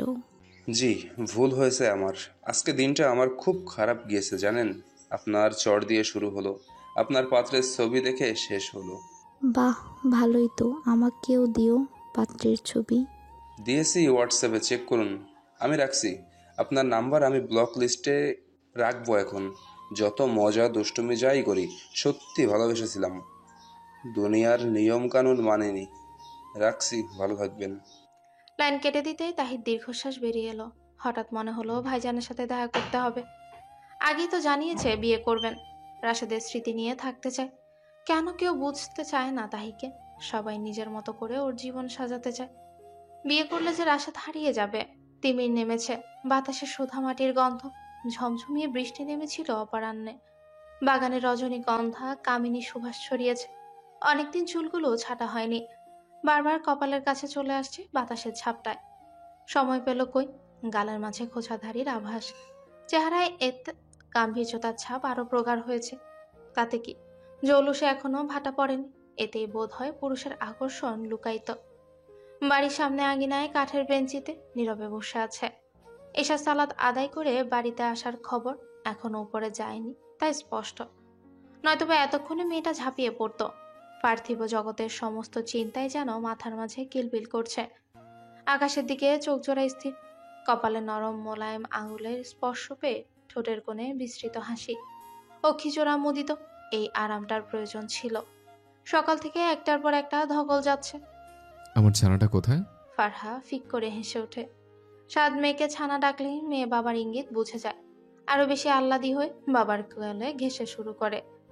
মেয়ের বাবামুখী ছানা শুনেই হাসি পেল, ঠোঁট চেপে হাসি সংবরণ করে জানালো, আপনার ছানা উপরে দাদি, চাচি এবং ফুপিদের নাস্তা নাবুদ করে রেখেছে। বারবার সোফার হাতল ধরে উঠে দাঁড়ানোর চেষ্টা করছে আর ধপাস করে পড়ছে। হামাগুড়ি দিয়ে এটা ওটা ছুঁয়ে ভাঙার চেষ্টা। আমি বকা দিতে গেলে আম্মু আব্বু উল্টা আমাকে বকা দিচ্ছে। তাদের একটাই কথা, যা ইচ্ছে ভাঙুক, বকা দেয়া যাবে না। বকা দেয়া মানে নাকি নিষিদ্ধ জিনিসের প্রতি আকর্ষণ বাড়ানো। আপাতত তার পাহারায় তার দুই ফুপু এবং চাচি নিয়োজিত। সাদ হো হো করে হেসে উঠল। দিয়ার হাত ধরে পেছন থেকে টেনে সামনে এনে পাশে বসালো। ঘাড় কাত করে দিয়ার চোখে চোখ রেখে তার গভীরতা মাপার আপ্রাণ চেষ্টা। ডান হাত রাখলো দিয়ার বাম গালে, বৃদ্ধাঙ্গুল চালাচ্ছে তুলতুলে গালে। মেয়েটা লজ্জা পাচ্ছে। হাত সরিয়ে নিল সাহাদ, নিজেকে স্বাভাবিক করে বলল, আমি এখানে বুঝলে কি করে? দিয়া হেসে উঠল, বলল, ম্যাজিক। সাহাদও হাসে, হঠাৎ উঠে দাঁড়ায়। এগিয়ে গিয়ে কাঠগোলাপ গাছ থেকে একটা সাদা ফুল, অপরটা লাল, তুলে এনে দিয়ার কানের গোড়ায় গুছে দেয়। হাতে গিয়ে বলে, চলো কিছুক্ষণ হাঁটে, কোহিনুরকেও দেখে আসে। দিয়া মাথা কাত করে সম্মতি জানিয়ে উঠে দাঁড়ায়। পাবেল চর খেয়েছে, ইয়াসকে হাতের সামনে পায়নি। লিমনের চেহারায় ভয়ের ছাপ। ওকে কিছুই করেনি। হাতের মধ্যে প্রফেসরের ছবি সহ বায়োডাটা ধরিয়ে বলেছে এটা যেন দাহিকে দিয়ে আসে। এর চেয়ে ভালো ছিল দুটো চরই না হয় দিত। পাবেলের চিলে কোঠায় দুজন শান্ত। লিমন হাতের কাগজটা ঘুরিয়ে এপিটোপিট দেখল। পাবেলের হাতে কাগজটা ধরিয়ে বলল, ভাই, এটা ডাক্তার তাহিকে দিয়ে দিবেন প্লিজ, আমি ওদিকে যাব না। পাবেলের মেজাজ চরমে ছিল, ঝাড়ি দিয়ে বলল, কিসের? আপনি কি অন্যায় করেছেন? পাবেল নিশ্চুপ। তা যদি বুঝতে পারত কি অন্যায় ওর দ্বারা হচ্ছে। হায় অদৃষ্টের পরিহাস। ঘড়িতে 10টা, নিচ থেকে ডাক এসেছে। আফিয়া খালা রাতের খাবার খাওয়ার জন্য ডাক দিল। চেঞ্জ করে তড়িঘড়ি করে দুজন নেমে আসে। লিভিং রুমে সবাই বসে আছে। পাবেলের দিকে শরবতের গ্লাসটা এগিয়ে দিল শিফা। নিচের দিকে তাকিয়ে গ্লাসটা হাতে নিল। মনের চোখ বলছে শিফা লজ্জা পাচ্ছে। ওর দিকে সবার মাঝখানে তাকানোর স্পর্ধা করেনি। শিফা, ভেতরে যাও, দেখো ভাবি মায়েরা কি করছে। ইমোশনের 12টা বেজে গেল। শাহাদের প্রগাঢ় স্বরে ভীত সন্ত্রস্ত হয়ে তাকালো পাবেল। শিফা না দাঁড়িয়ে দ্রুত পা ফেললো ডাইনিং এর উদ্দেশ্যে। হাতে গ্লাসটা নিয়ে বসে আছে পাবেল। শাহিন পাবেলের কাঁধে হাত দিতে চমকে ওঠে। এভাবে চমকাতে দেখে শাহিন বিস্মিত হয়ে বলে, কিরে, এমন করলি কেন? আকস্মিক হৃদস্পন্দন বেড়ে গেছে পাবেলের। নিজেকে শান্ত করতে মুখে হাসি এনে বলে, ভোরে? শাহিন শুকনো ঢোক গিলে শাহাদের দিকে তাকালো। অদ্ভুত, কথা বলছে শাহান সাহেবের সাথে, অথচ চোখ এদের দুজনের দিকে। শাহিন বিড়বিড় করে বলে, পাভেল, বিশ্বাস কর, ভাইজানকে আমার মারাত্মক ভয় লাগছে। আসার পর থেকেই আমরা চড় থাপ্পড়ের উপর আছি। পাবেল পেঁচার মতো মুখটা করে রেখেছে। শাহিনকে উঠে দাঁড়াতে দেখায় পাবেলও উঠে দাঁড়ায়। দেখতে পেল শাহাদ আর রায়হান সাহেব উঠে দাঁড়িয়েছে। আফিয়া ডেকে গেছে। খাবার টেবিলে নীরবতা বিরাজমান। শেফালি একসাথে বসিয়ে আবিরা শেহজাকে খাওয়াচ্ছে। শেহজা চারদিকে সব ছড়িয়ে খাচ্ছে, দিয়ে ধমকাচ্ছে। শেফালি আর সুলতানা কবির দুজনেই শেহজাকে আগলে নিচ্ছে। সুলতানা কবির সরাসরি বলল, শোনো বৌমা, আমার নাতনি এভাবেই খাবে, খাওয়া শিখুক। চামচ দিয়ে গুতিয়ে গুতিয়ে এত মডার্ন বানিয়ে খাওয়া শেখানো প্রয়োজন নেই। গায়ে কাপড়ে মাখিয়ে খাক, এতেই তৃপ্তি। তুমি এর মাঝে এসো না। আমার সন্তানরা সব গাট্টাগোট্টা হয়েছে। বাবুকে তো ছোট থেকেই নিজ হাতে খাওয়া শিখিয়েছি, দেখছো না? মাশাল্লাহ, কারো নজর যেন না লাগে। নিজে খেয়ে নাও, শরীরটা তো পাটকাঠি বানাচ্ছ। কিভাবে যে বাবুকে সামলাও বুঝি না বাপু। স্বাভাবিক পরিবেশে এমন অস্বাভাবিক কথা বলেই রান্নাঘরে চলে গেল সুলতানা কবির। দিয়ার দুয়াধর আলগা হয়ে গেল শাশুড়ির কথা শুনে। এদিকে যে বাবুর নাকে মুখে খাবার উঠে বিষম খেয়ে গেল তা বুঝতেই পারেনি। সকালে ছুটে এসে ধরলো মায়ের বাবুকে। সাফালি তো রীতিমতো চেঁচিয়ে উঠল। আম্মু, সুলতানা কবির ছুটে এসে এমন পরিবেশ দেখে ঘাবড়ে যায়। সাদের মাথার তালুতে আলতো চাপ দিচ্ছে, দোয়া পড়ে ফু দিচ্ছে। মিনিট 10-এর মধ্যে পরিস্থিতি স্বাভাবিক হতেই ইশারা দিয়ে সবাইকে বুঝালো ঠিক আছে। দিয়ার নজর প্লেটে সীমাবদ্ধ। পুরো পরিবেশটাই যখন শান্ত হলো তখন পুনরায় সুলতানা কবির প্রশ্ন করলো, কার বদ নজর লাগছে আল্লাহ জানে। আমার বাবুটা ঠিক মতো খেতেও পারছে না। এই তোরা সবাই একটু করে দোয়া পড়ে এই গ্লাসের পানিতে ফুঁক দিস তো। সাদ এবার অসহায় চোখে মায়ের দিকে তাকিয়ে বলে, আম্মু সব ঠিক আছে, কিছু হয়নি। আমি অন্যমনস্ক ছিলাম, তাই খাবার নাকে উঠেছে। আপনি খেতে বসুন। নরিন শাহিনের দিকে তাকিয়ে জিভে কামড় দিল। শাহিন মিটি মিটি হাসছে, চাপা চাপা হাসি টেবিল জুড়ে। একবার চোখ তুলে সকলকেই দেখলো সাহাদ। এমন অপ্রস্তুত অবস্থায় পড়বে ভাবতে পারেনি। খুব তাড়াতাড়ি খাবার শেষ করে উঠে গেল টেবিল থেকে। যাওয়ার সময় শাহিনকে বলে, রেডি হয়ে যাও, আর দেরি করো না। জি ভাইজান। টুম করে এই শব্দটা ফোনের মেসেজের হলো। তাহি হোয়াটসঅ্যাপ খুলে দেখলো একটা বায়োডাটা আর কিছু ছবি। সেই প্রফেসরের মেসেজগুলো দেখে ফোন রেখে শুয়ে পড়ে। কিছুক্ষণ রেস্ট নিবে। এই কয়েকদিন মনিকে নিয়ে যা একটা ধকল গেল। কম মানসিক যন্ত্রণা দেয়নি এই মেয়ে। যেদিন থেকে জানতে পেরেছে রাশেদের কেসের সাথে এই মেয়েও জড়িত, সেদিন থেকে মনিকে মনে প্রাণে ঘৃণা করে আসছে। মানবতার খাতিরে সেবা দিয়েছে, প্রয়োজন হলে ভবিষ্যতেও দিবে, তবে স্বজন হিসেবে কখনোই আর পরিচয় দিবে না। নিজের কুকর্মের জন্য পা দুটোই হারালো। মানুষ যা পাপ করে এই দুনিয়াতেও তার শাস্তি ভোগ করতে হয়। কি মনে করে? ফোনটা আবার হাতে নিল, লক করা অ্যাপ্লিকেশন অন করলো। সবচেয়ে পছন্দের ছবিগুলো চোখের সামনে স্ক্রল করছে। ঘোড়ার উপর তাহি, ঘোড়ার লাগাম ধরেছে রাশেদ। হানিমনে গিয়েছিল কাশ্মীর। রাশেদের চোখে মুখে খুশি। দ্রুত স্ক্রল করতে আরেকটা ছবি সামনে, তাহি জন্মদিনের। পুরো 1000 বেলুন দিয়ে সাজিয়েছিল কক্সবাজারের কোয়ার্টার। নেভির অন্য কমান্ডাররা মজা করে বলেছিল কমান্ডার রাশেদ পুরোই বউ পাগল হয়ে গেছে। তৎক্ষণাৎ মনে পড়লো রাশেদের সেই ধমক। সাদ রাশেদকে ধমকে বলেছিল, অতিরিক্ত করিস কেন তুই? তুই তোর বউকে ভালোবাসিস, এটা দুনিয়াকে না দেখালে হয় না? সবার নজর আর হা হতাশ লাগবে। আমাদের এখানে অনেক অফিসার সংসারের জীবনে সুখে নেই, তাদের দীর্ঘশ্বাস লাগবে। বন্ধ করে সব। তাই এমন একটা মেয়ে তুই সব না করলে খুব ভালোই জানে তুই ওকে তোর জীবনের চেয়ে বেশি ভালোবাসিস। ভাইজানের প্রতিটি কথাই হয়তো সত্য ছিল, হয়তো কারো দীর্ঘশ্বাস ছিল তার বৈধবর কারণ। ভাইজান সব সময় বলতো সুখ কাউকে দেখাতে নেই, দুঃখ কাউকে বলতে নেই। এতে সুখের মেয়াদ কমে, দুঃখ মাথা চড়া দিয়ে ওঠে। দুচোখ বেয়ে ঝরে পড়া অশ্রু আটকাতে ফোন রেখে দিল। সময় পেরিয়ে গেছে, দেরি পায়নি। তৈরি হয়ে নিল, সুলতানা মঞ্জিল যেতে হবে। শাহিন চলে যাবে, দেখা করে আসতে হবে। নিচে গাড়ি এসেছে শাহাদের। সাবিনা মেয়েকে ডাকতে এসে দেখলো মেয়ে তৈরি। বেরিয়ে পড়লো মামে সুলতানা মঞ্জিলের উদ্দেশ্যে। কিছুক্ষণ আগে করা সহধর্মিনীর প্রশ্নের উত্তর সাজাতে ব্যস্ত। মেয়েটা কেমন উত্তেজিত হয়ে আছে। নারী জাতি মানেই নরম, আবার অন্যদিকে জম। এ যেমন এখন তার মাঝে দুরকমের রূপ পরিলক্ষিত হচ্ছে। প্রথমটা জিজ্ঞাসা দৃষ্টি, অন্যটা হারানো।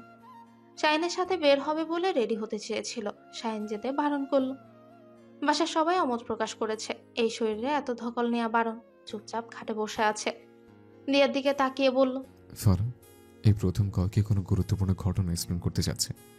আমার নার্ভাস লাগছে, এসবেতে আমি অভ্যস্ত নই। দিয়া তেতে উঠল, রোশানল ঝাড়লো। কি এমন প্রশ্ন করেছি? জানতে চেয়েছি থাপ্পড় মিশন চালাচ্ছেন কেন? প্রথমে ভাইয়া, তারপর পাভেল ভাইয়া, তারপর কে আল্লাহ জানে। বর্ণনা করুক ঝটপট। যদি বলি করবো না? চক্ষুদয় সূক্ষ্ম স্মিত, ভ্রুদয় কুঞ্চিত, কোমরে হাত দিয়ে দাঁড়িয়ে তর্জনী আঙ্গুল উঠিয়ে এসলো। আমাকে কি ফিডার খাওয়া বাচ্চা মনে হয়? আপনি যে নওরিন আপুর সামনে ভাইয়াকে চড়টা মারলেন, বুঝলেন কতটা অসম্মানজনক ব্যাপারটা? তাহলে কি সবাই কিডন্যাপার, রেপিস্ট তকমা লাগানোটা কি খুব সম্মানজনক হতো? দিয়া যেন আকাশ থেকে পড়লো। মস্তিষ্ক কর্ম সম্পাদনা বন্ধ করেছে। চরম বিস্ময়ে তাকিয়ে আছে স্বামীর দিকে। কি বললো এগুলো? শাহাদ নিজেকে আশ্বস্ত করে দিয়াকে কাছে টেনে এক হাতে আগলে ধরে বুকের মাঝে দিয়ার মাথাটা চেপে ধরল। দীর্ঘশ্বাস ফেলে বলল, শাহিন, পাভেল, নোমান, লিমন, তানভীর এবং ইয়াজ এরা আমার কাছে সন্তান তুল্য। শাহিন, নোমান, লিমন এবং পাভেলকে নিজের কাছে রেখে মানুষ করেছে। বাকি রইল তানভীর এবং ইয়াজ। তানভীরকে নেভিতে পেয়েছে, আর ইয়াজকে রাজনীতির ময়দানে। যখন থেকে আব্বু রাজনীতি করে। ইয়াজ তখন ছোট, ওর বাবা অপোজিট ছিল, তবে সৎ। তৎকালীন সময় ওর বাবার লিডারে ওনাকে মেরে ফেলে। আব্বু আমাকে নিয়ে ওনাকে দেখতে গিয়েছিলেন। অনেক সম্ভ্রান্ত পরিবারের ছেলে, তবে একা। মা ছোট থাকতেই মারা যান, থাকে দাদির সাথে। প্রথম দিনে মায়া লেগে যায়, এরপর থেকেও আমার সাথে আছে। সে অনেক কাহিনী। আর আমার দুর্ভাগ্য এই যে 6 স্পাইডার মেলে এমন একটা অকাজ করেছে আমাকে বাঁচাতে। তার ভুক্তভোগী মনি এবং ওরা একবারই বেশি বুঝে পড়েছে। দিয়া মাথা উঠিয়ে প্রশ্ন করতে চাইলে সাদ মাথাটা আরো চেপে ধরে বলে, হুম, শেষ হয়নি। ওদের দলের নাম দিয়েছে 6 স্পাইডার। ভালো কাজও করত, তাই বাধা দিইনি। ইয়াজ খালেদ পারভেজের বেতনভুক্ত ছিল, গোয়েন্দা ডিপার্টমেন্টের আইটি এক্সপার্ট হিসেবে আছে। সব ইনফরমেশন পেতাম। এয়ারপোর্ট থেকে মনিকে উঠিয়ে নিজেদের আস্থানে রেখেছে। মনি বাঁচতে পালিয়েছে, বেহুশের মধ্যে বলা দেখে এই অ্যাক্সিডেন্ট করেছে। আরও ব্যাপার আছে, শুনবে?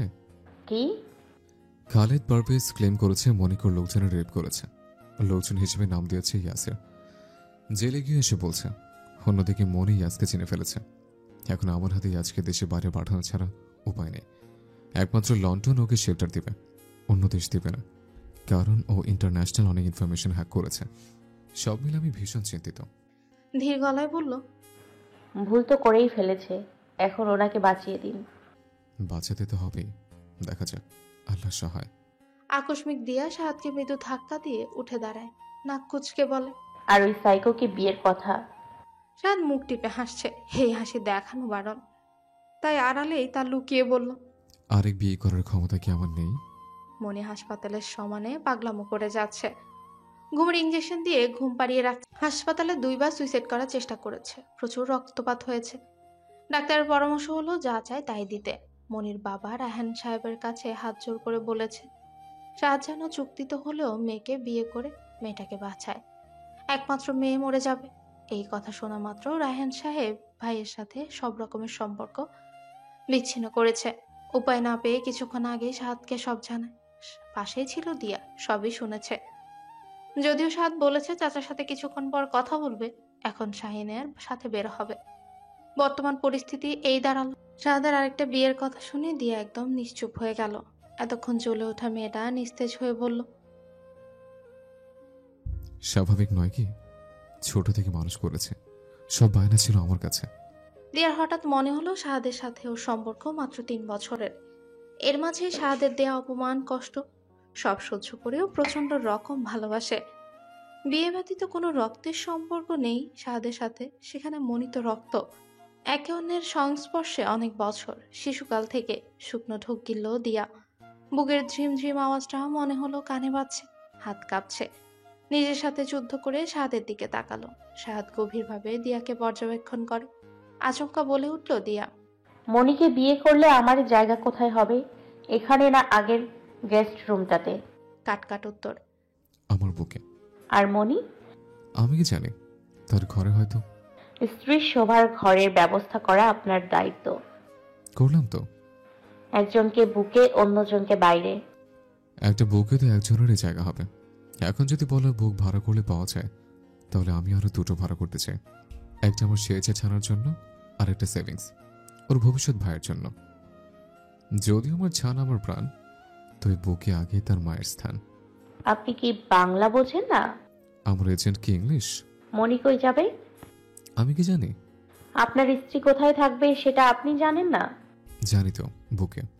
শেহজার বাবা? চেঁচিয়ে উঠল দিয়া। হালকা হেসে সাহাদ মুখ চেপে ধরল দিয়া।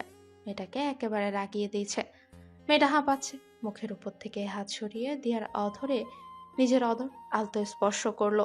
শাড়ির অতলে নির্মিত পেট ধরে বলল, কমন সেন্সের এত অভাব হলে হয় না ফারা। স্ত্রী তো আমার একজনই, সে আছে, ইনশাল্লাহ সেই থাকবে। এমন সিচুয়েশনে শাহাদ ইমরোজের অ্যাঙ্গার থেকে হাইয়েস্ট স্টেজে ভয় তরস্ত থাকতো ইউনিট। ডিপার্টমেন্ট অফিসাররা দূরে থাকতো ভয়। অথচ আজ কি কাজ? দিয়াকে কাছে টেনে কোলে বসিয়ে গলায় মুখ ডুবি নেশালো গলায় বলল, একদিকে রাগ, অন্যদিকে শাহাদের আবেদন। ফোনটা বেজে ওঠে। ফোনের স্ক্রিনে ভেসে ওঠা নাম দেখে দিয়া গাল ফুলিয়ে চেঁচিয়ে ওঠে। এক হাতে ছটফট করা দিয়ার মুখ চেপে ধরেছে, অন্য হাতে ফোন। বলেন চাচা, ভাই বোনকে বিয়ে করার নিয়ম তো ইসলামে নেই। আচ্ছা, আচ্ছা, কিন্তু চাচা যান, মাফ করবেন, আপনার মেয়ে পা হারিয়েছে নিজ কর্ম করে। তবে আমি যতদূর শুনেছি, মেয়েরা মাঝে মাঝে বাপের কুকর্মের শাস্তিও পায়। এম শাহেদ মজুমদারের কথা মনে আছে? Blue diamond. একটু সাবধানে থাকবেন। আর একটা কথা, মেয়ে সুস্থ না হলে মেন্টাল অ্যাসাইলাম আছে, আমার পরিচিত, জানাবেন। ধন্যবাদ। দিয়া মনোযোগ দিয়ে শুনছে কথোপকথন, তবে শেষ কথাটাতে খটকা লাগলো। তাহলে এতক্ষণ স্বাদ মজা নিল? কত বড় সাহস! এখন স্বাদ মিটিমিটি হাসছে। স্বাদের হাতের তালু কিছুটা ঢিলে হতে কামড় বসিয়ে দিল। হাতে কামড়ের আভাস পেয়ে আর্তনাদ করে উঠল। দিয়া কিছুটা দূরত্বে গিয়ে প্রশ্ন ছুড়ল, কে এই এম সাফায়েত মজুমদার? আছে একজন, কাছে আসো। না। দিয়া ঝট করে উঠে সামনে হাঁটা দিতেই খপ করে পেছন থেকে জড়িয়ে ধরে মানুষটা। কেমন ছটফট করে চিংড়ি মাছের মতো। এক হাতে কোমর ধরে শূন্যে ওঠায় প্রিয়তমাকে। বারান্দায় দোলনাতে স্ত্রীকে কোলে নিয়ে বসে পরিস্থিতি স্বাভাবিক করতে বলে। রেদোয়ান ফোনে বেশি চেঁচাচ্ছিল স্বাভাবিক অবস্থায় নিয়ে আসতে। এম সাফায়েত মজুমদারের নাম নিল, যিনি সাদের প্রয়াত শ্বশুর, দিয়ার বাবা। দিয়া জানেও না বাবার এই ছদ্মনামের কথা। নিজের নাম এম সাফায়েত হিসেবে ব্যবহার করতেন। সব অন্যায়ের শেষ আছে। রেদওয়ান সাহেবেরও পাপ মোচনের সময় এসেছে। দুহাতে চোখে মুখে আদরের স্পষ্ট ছুঁয়ে দিল প্রিয়তমার। গলায় মুখ ডুবিয়ে একটা কথাই বলল, এতটা মোলায়েম হওয়া উচিত নয় ম্যাডাম, যাতে করে আপনার হাজবেন্ড আপনাকে সামনে পেলে দুনিয়া ভুলে যায়। তুলতুলে বের হল একটা। মনোযোগ সেই কবেই ছুটে গিয়েছে, চাপ নিতে পারছে না। সকাল থেকেই কিছু গুরুত্বপূর্ণ কাজে ডাক পড়েছিল। বিকেলে মিটিং শেষে এখন নিজেদের অফিসে বসে আছে বাতি নিভিয়ে। এমন অদ্ভুত ক্ষণ তার এর আগে এই অফিসে কেউ দেখেনি। সামনে 1 লিটারের পানির বোতলের পানি তলানি। গত 1 ঘন্টায় পুরোটা শেষ। একটাই প্রশ্ন, মাত্র একটাই প্রশ্ন। শেজার বাবা মুখে বলেন এতটা ভালোবাসেন, তাহলে কি করে ভুল বুঝে সরিয়ে রাখলেন 2 বছর? সব অজুহাত কি তুচ্ছ নয়? যেখানে আপনার ভাষ্য মতে বিশ্বাস দৃঢ় ছিল। সরাসরি উঠে দাঁড়ালো, বেলটা প্রেস করলো। ছুটে আসলো সকলে। লাইটের আলো চোখে পড়লো। চোখ কুচকে মিনিট খানেকের মতো স্বাভাবিক করে নিল নিজেকে। গাঢ় স্বরে বলল, গাড়ি বের করো। পাবেলকে নিয়ে ছুটেছে বাসার দিকে। গাড়ি সিটে হেলান দিয়ে মাথা রাখলো, কপালে হাত। এখন পুরো ব্যাপারটা স্পষ্ট। যে অন্যায় করা হয়েছে মেয়েটার প্রতি, এত সহজে কি করে সাহাদকে ক্ষমা করে দিয়েছিল? আসলে সে ক্ষমাই করেছে, মন থেকে ভুলেনি। আসার পর থেকে প্রতি রাতে একটা করে উদ্ভট প্রশ্ন করে। মস্তিষ্কের ফাংশন এলোমেলো করছে। নিজের প্রতি তাচ্ছিল্যের হাসি দিয়ে ভাবল, অসুস্থতার জন্য তখন মায়া করে সব অন্যায়ের সাধারণ ক্ষমা ঘোষণা করা হয়েছে বুঝছে। অন্তরের অন্তঃস্থল থেকে দীর্ঘশ্বাস, চিনচিন ব্যথা। বুক ধরে চোখ দুটো নিভিয়ে অপেক্ষা করছে এই যাত্রায় অন্তিমের জন্য। ভিডিও কলে গভীর আলোচনায় বসেছে 6 স্পাইডার। নোমান এবং শাহিন দেশের বাইরে থেকে কানেক্ট হয়েছে। প্রত্যেকের চেহারা বেলুনের মতো চুপসে আছে। লিমন মুখ খুলল, তোমরা এরম মুখটা ভোতার মতো করে রেখেছো কেন? ইয়াজ এখন কোথায় ঘাপটি মেরে আছে কেউ জানে না। সাদ আলটিমেটাম দিয়েছে খুব তাড়াতাড়ি দেখা করতে, না হলে পিঠের ছাল উঠাবে। লিমন ওদের দলে যুক্ত হয়ে 2 বছর, সবচেয়ে ছোট্ট সদস্য। এই দলের প্রত্যেকের কিছু স্পেশাল হিডেন ট্যালেন্ট রয়েছে। শাহিন খুব সহজে মানুষকে হিপনোটাইজ করে ফেলতে পারে। পাবেলের মারামারির স্কেল দুর্দান্ত। নোমানের পলিটিক্যাল থেকে শুরু করে ইন্টারন্যাশনাল লিঙ্ক অনেক strong. Iaz hacker, Tanvir sketch খুব ভালো করতে পারে এবং যে কোনো রহস্যের সমাধান খুব দ্রুত করতে পারে। সর্বশেষ লিমন, যাকে দিয়ে ছদ্মবেশে সব কাজ করানো যায়। সবচেয়ে বেশি ইনফরমেশন এনেছে উচ্চপদস্থ কর্মকর্তা এমপি মন্ত্রীদের মেয়ে বোনদের কাছ থেকে। মেয়েদের খুব ভালো ম্যানেজ করতে পারে। হঠাৎ ইয়াস চেঁচিয়ে ওঠে, oh my almighty, I am predicting you are in danger. সকলে সমস্বরে বলে ওঠে। ইয়াস পুনরায় উত্তর দিল, শেষ ভাই, সব শেষ। অক্টোপাস জেগে উঠবে, তখন আমাদের 48টা পা এমনভাবে তার এক পা দিয়ে ধরে সারাঙ্গে বিষ ঢেলে দিবে। শাহিন ধমকে চুপ করিয়ে দিয়েছে। উল্টো পাল্টা কথা কম বল। অক্টোপাস জাগার মতো কিছু হয় নাই, আপাতত গা ঢাকা দে। ভাইজান তোরে কুচি কুচি করবে। লিমন উৎসাহী হয়ে বলল, আচ্ছা, এই অক্টোপাস কি? আরো 10 বছর আগে শুনেছিলাম একবার খবরে দেখিয়েছিল। পাবেল প্রসঙ্গ বদলে বলে, যে যেখানেই থাকো সেফ থাকো। আপাতত আমরা 6 স্পাইডারের কথা ভুলে যাই। বস অনেক ক্ষেপে আছে। অক্টোপাসের নাম মুখেও আইনো না। এই জিনিস 10 বছর আগে ভ্যানিশ হয়েছে। নতুন অক্টোপাস কোথা থেকে আসবে? ইয়াস, তোর কাছে ফাউল নিউজ কে দেয়? নোমান তো কিছু বললি না? নোমান ভাবুক হয়ে বলে, আরে আমি নিজেই জানি না, ও কিভাবে জানে? ইয়াস জানালো, গতকাল রাতে একটা মেইল এসেছে আমার মেইলে। লেখা ছিল, be careful, send me all the information of Octopus. Even মেইলটা করেছে একটা সাইট থেকে যার নাম অক্টোপাস। অনেক ট্রাই করেছি ইনফো কালেক্ট করার, কিন্তু পারিনি। শাহিন খেকিয়ে উঠল, অক্টোপাস নিজের ইনফরমেশন জানে না, তোর কাছ থেকেই নিবে। লিমন পুনরায় বলে, আগে তো বলবা কি জিনিস, পরে বিবরণ কইরো তোমরা। তানভীর এতক্ষণে মুখ খুলে বলে, অক্টোপাসের ফুল ফর্ম হচ্ছে ক্যান্ডেস্ক্যান transformation of oppressive politics and unethical service. এটা একটা। পাবেল পুনরায় থামিয়ে বলে, নো তানভীর, স্টপ। ইয়াস তোর থেকেও বড় হ্যাকার। ট্র্যাকার যে অ্যাক্সিডকে করে জানিস? আমার কেন যেন মনে হচ্ছে আমাদের কল ট্র্যাক হচ্ছে। বলার দেরি ইনস্ট্যান্ট সকলেই কল কাট করে দিয়েছে। ইয়াজের ওয়েবসাইট থেকে সকলের ফোনেই মেসেজ এসেছে 5 মিনিট পর। নোমান মেসেজ দিল, বন্ধ কর আপাতত সব। বস কি বলে শোন, যদি এসব জানতে পারে কাছা চিবিয়ে ফেলবে। সকলের মেসেজ আসলো একসাথে। অতিথি আয়োজন চলছে, বাড়িতে একত্রিত হয়েছে সকলে। অনুপস্থিত শুধু রেদওয়ান ও তার পরিবার। মঞ্জিলা রান্নাঘরে ভাবির সাথে কথা বলছে, যা যা হয়েছে সব জেনে নিচ্ছে। রেদওয়ানের ব্যবহারে সে খুবই মর্মাহত। মনি তো খুব আদরের ছিল, মেয়েটা হঠাৎ এমন পাগলামো বংশের কারোই পছন্দ হচ্ছে না। সাথে যোগ দিয়েছে সাবিনা, ইফফাত, তাইবা। সবার আফসোসের সীমা নেই। সুলতানা প্রসঙ্গে পাল্টে যা বোনদের বলল, থাক, বাদ দাও এসব। আজ আমাদের শুভ দিন। সাবিনা, দেখ তো তাহিকে রেডি করিয়েছে কিনা ওরা। ছেলে পক্ষ চলে এসে পড়লো বলে। মঞ্জিলা এগিয়ে এসে বলল, ভাবি আমি বুঝছি না বাবু কাজটা কি ঠিক করছে। সাবিনা আক্ষেপ নিয়ে বলল, আমার মেয়েটার কপাল এত খারাপ কেন? ও বিয়েটা যদিও করে শুধুমাত্র বাবুর কথা রাখতেই করবে। কাল সারা রাত কেঁদেছে। পেছন থেকে দিয়ে এসে বলল, খালামণি এভাবে থাকলে তো নিজে নিজেই শেষ হয়ে যাবে। ওর ভয় যদি বর্তমান স্বামী রাশেদকে মুছে দেয়, রাশেদের মতন কাউকে ভালোবাসতে পারবে না, সংসারও করতে পারবে না। তখন বাবু অপমানিত হবে। অন্যদিকে একটা অবিবাহিত ছেলে বিধবা মেয়ে বিয়ে করেছে, তার এক্সপেকটেশন তো অনেক বেশি থাকবে, তাই না? সকলেই সম্মতিতে মাথা নাড়ায়। কিছুক্ষণ হলো ছেলেরা চলে গেছে। এক অদ্ভুত ঘটনা ঘটে গেছে এই বাড়িতে। রায়হান সাহেব অত্যন্ত রেগে আছেন।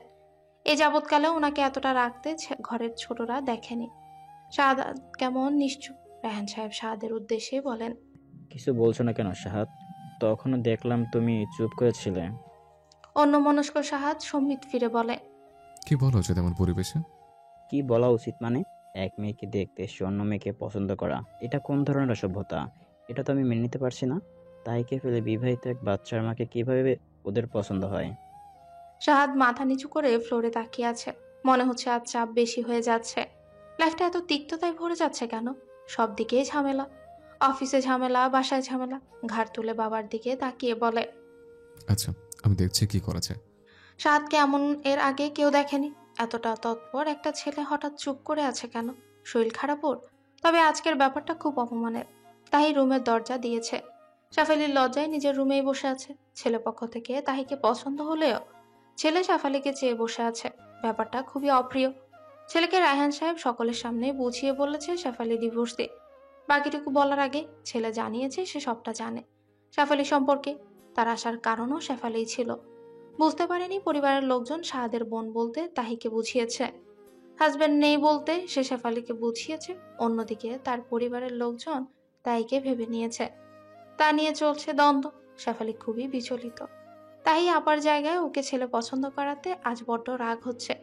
রূপের দিক থেকে দুজনেই পাল্লা দেওয়ার মতো। উল্টো শেফালির ছেলে আছে তা বোঝার সাধ্য নেই। শাহাদের নীরবতা সকলকে গ্রাস করেছে।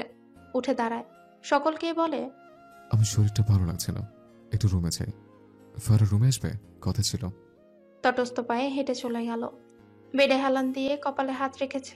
দিয়ার পায়ের আওয়াজ শুনে আসতে বলল, দরজা আটকে লাইট নিভিয়ে দাও, কাছে এসে বসো।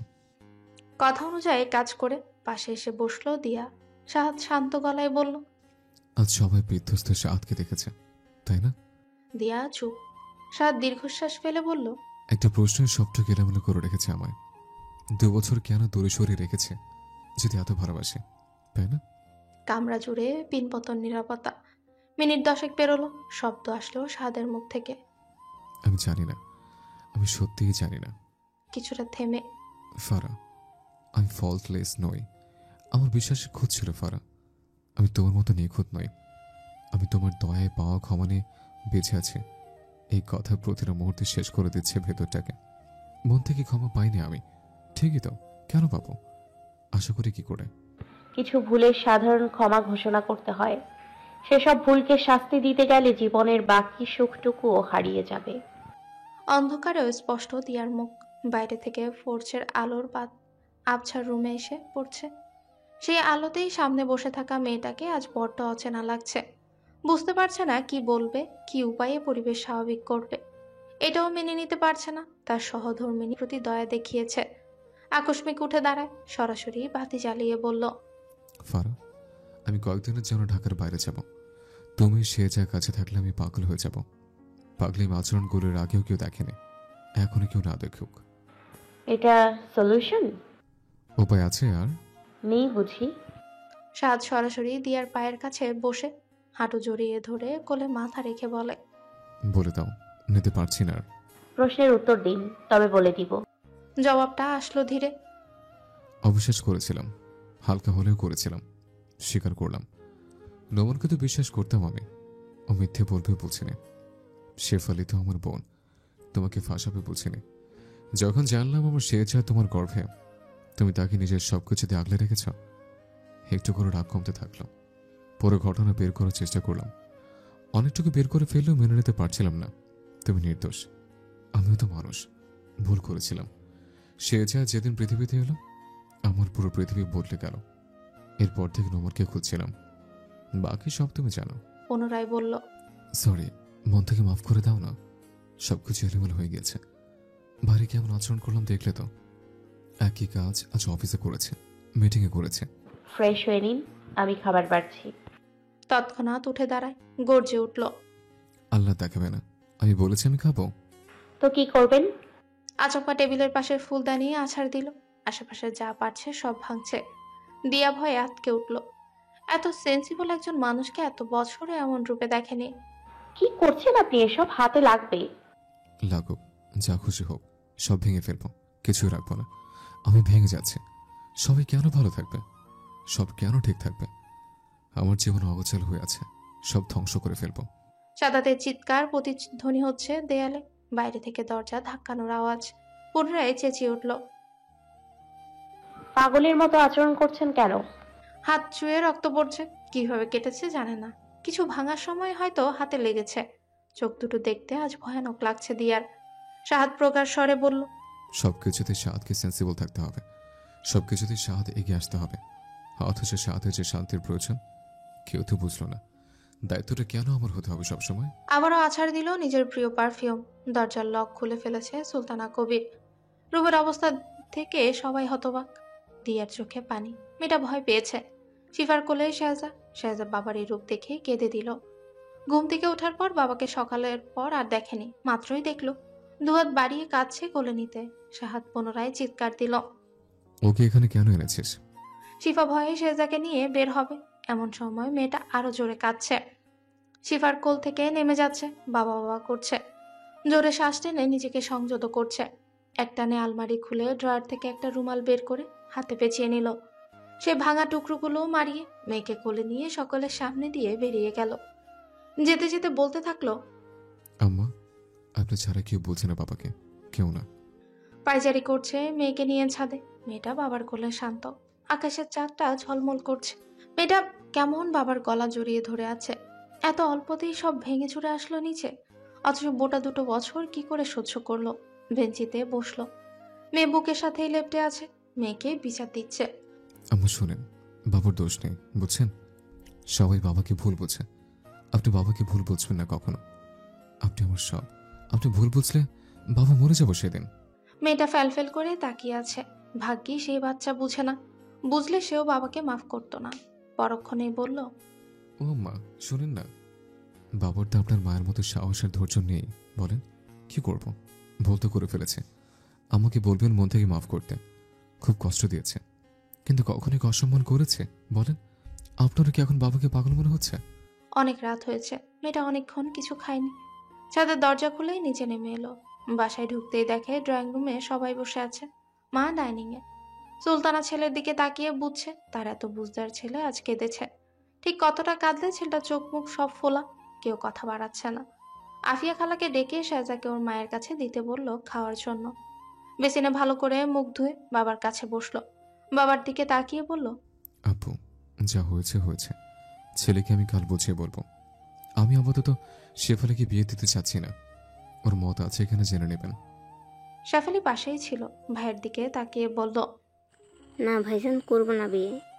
ঠিক আছে, লাইফটা নিজের মতো সেট করো। শেফালি মাথায় হাত বুলিয়ে উঠে দাঁড়ায়। রুমের কাছে গিয়ে থমকে গেছে, দরজা আবঝানো। একটু ঠেলে ঢুকলো। ভেবেছিল রুমের অবস্থা খুবই খারাপ থাকবে, কিন্তু না, গোছানো সব। এই যে এই নাটকগুলোই মেজাজ খারাপ করে, সবাই অভিনয় করে যেন কিছুই হয়নি। দিয়া মেয়েকে খাওয়াচ্ছে খাটে বসে, শাহাদের দিকে তাকিয়ে আবার চোখ নামালো। শাহাদ ফ্রেশ হতে চলে গেল ওয়াশরুমে। ধীর পায়ে দিয়ার পাশে বসলো। দিয়া মিষ্টি একটা হাসি দিয়ে বলল, রাগ কমেছে? বাধ্য বাচ্চার মতো উপর নিচ মাথা না ছাকালো।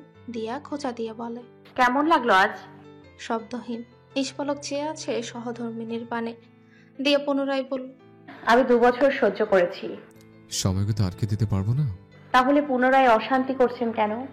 আর আটকালেও বা কি করতেন শুনি? দিয়ার মুখের দিকে তাকিয়ে আছে শাহাদ। উঠে দাঁড়ায়, জানলার পাশে আকাশের দিকে তাকিয়ে বলে, কিছুই না। এমন ভাবে বলছেন মনে হয় যেন রহস্য খুলবেন। খেয়েছেন? না, খাবো না। আপনি তো শেজার চেয়েও বেশি বাচ্চামো করছেন। এমন কৃত্রিম আচরণ করার কারণ? তো কি করব? যা আমার প্রাপ্য তাই করা উচিত। আমি পারি না। দাঁত খিচিয়ে বলল, এগুলো করেই তো মেরেছ আমাকে। ডোন্ট লাইক কমান্ডার সাহেব। আমি আপনাকে কিভাবে মারলাম কি চাচ্ছেন বলুন তো?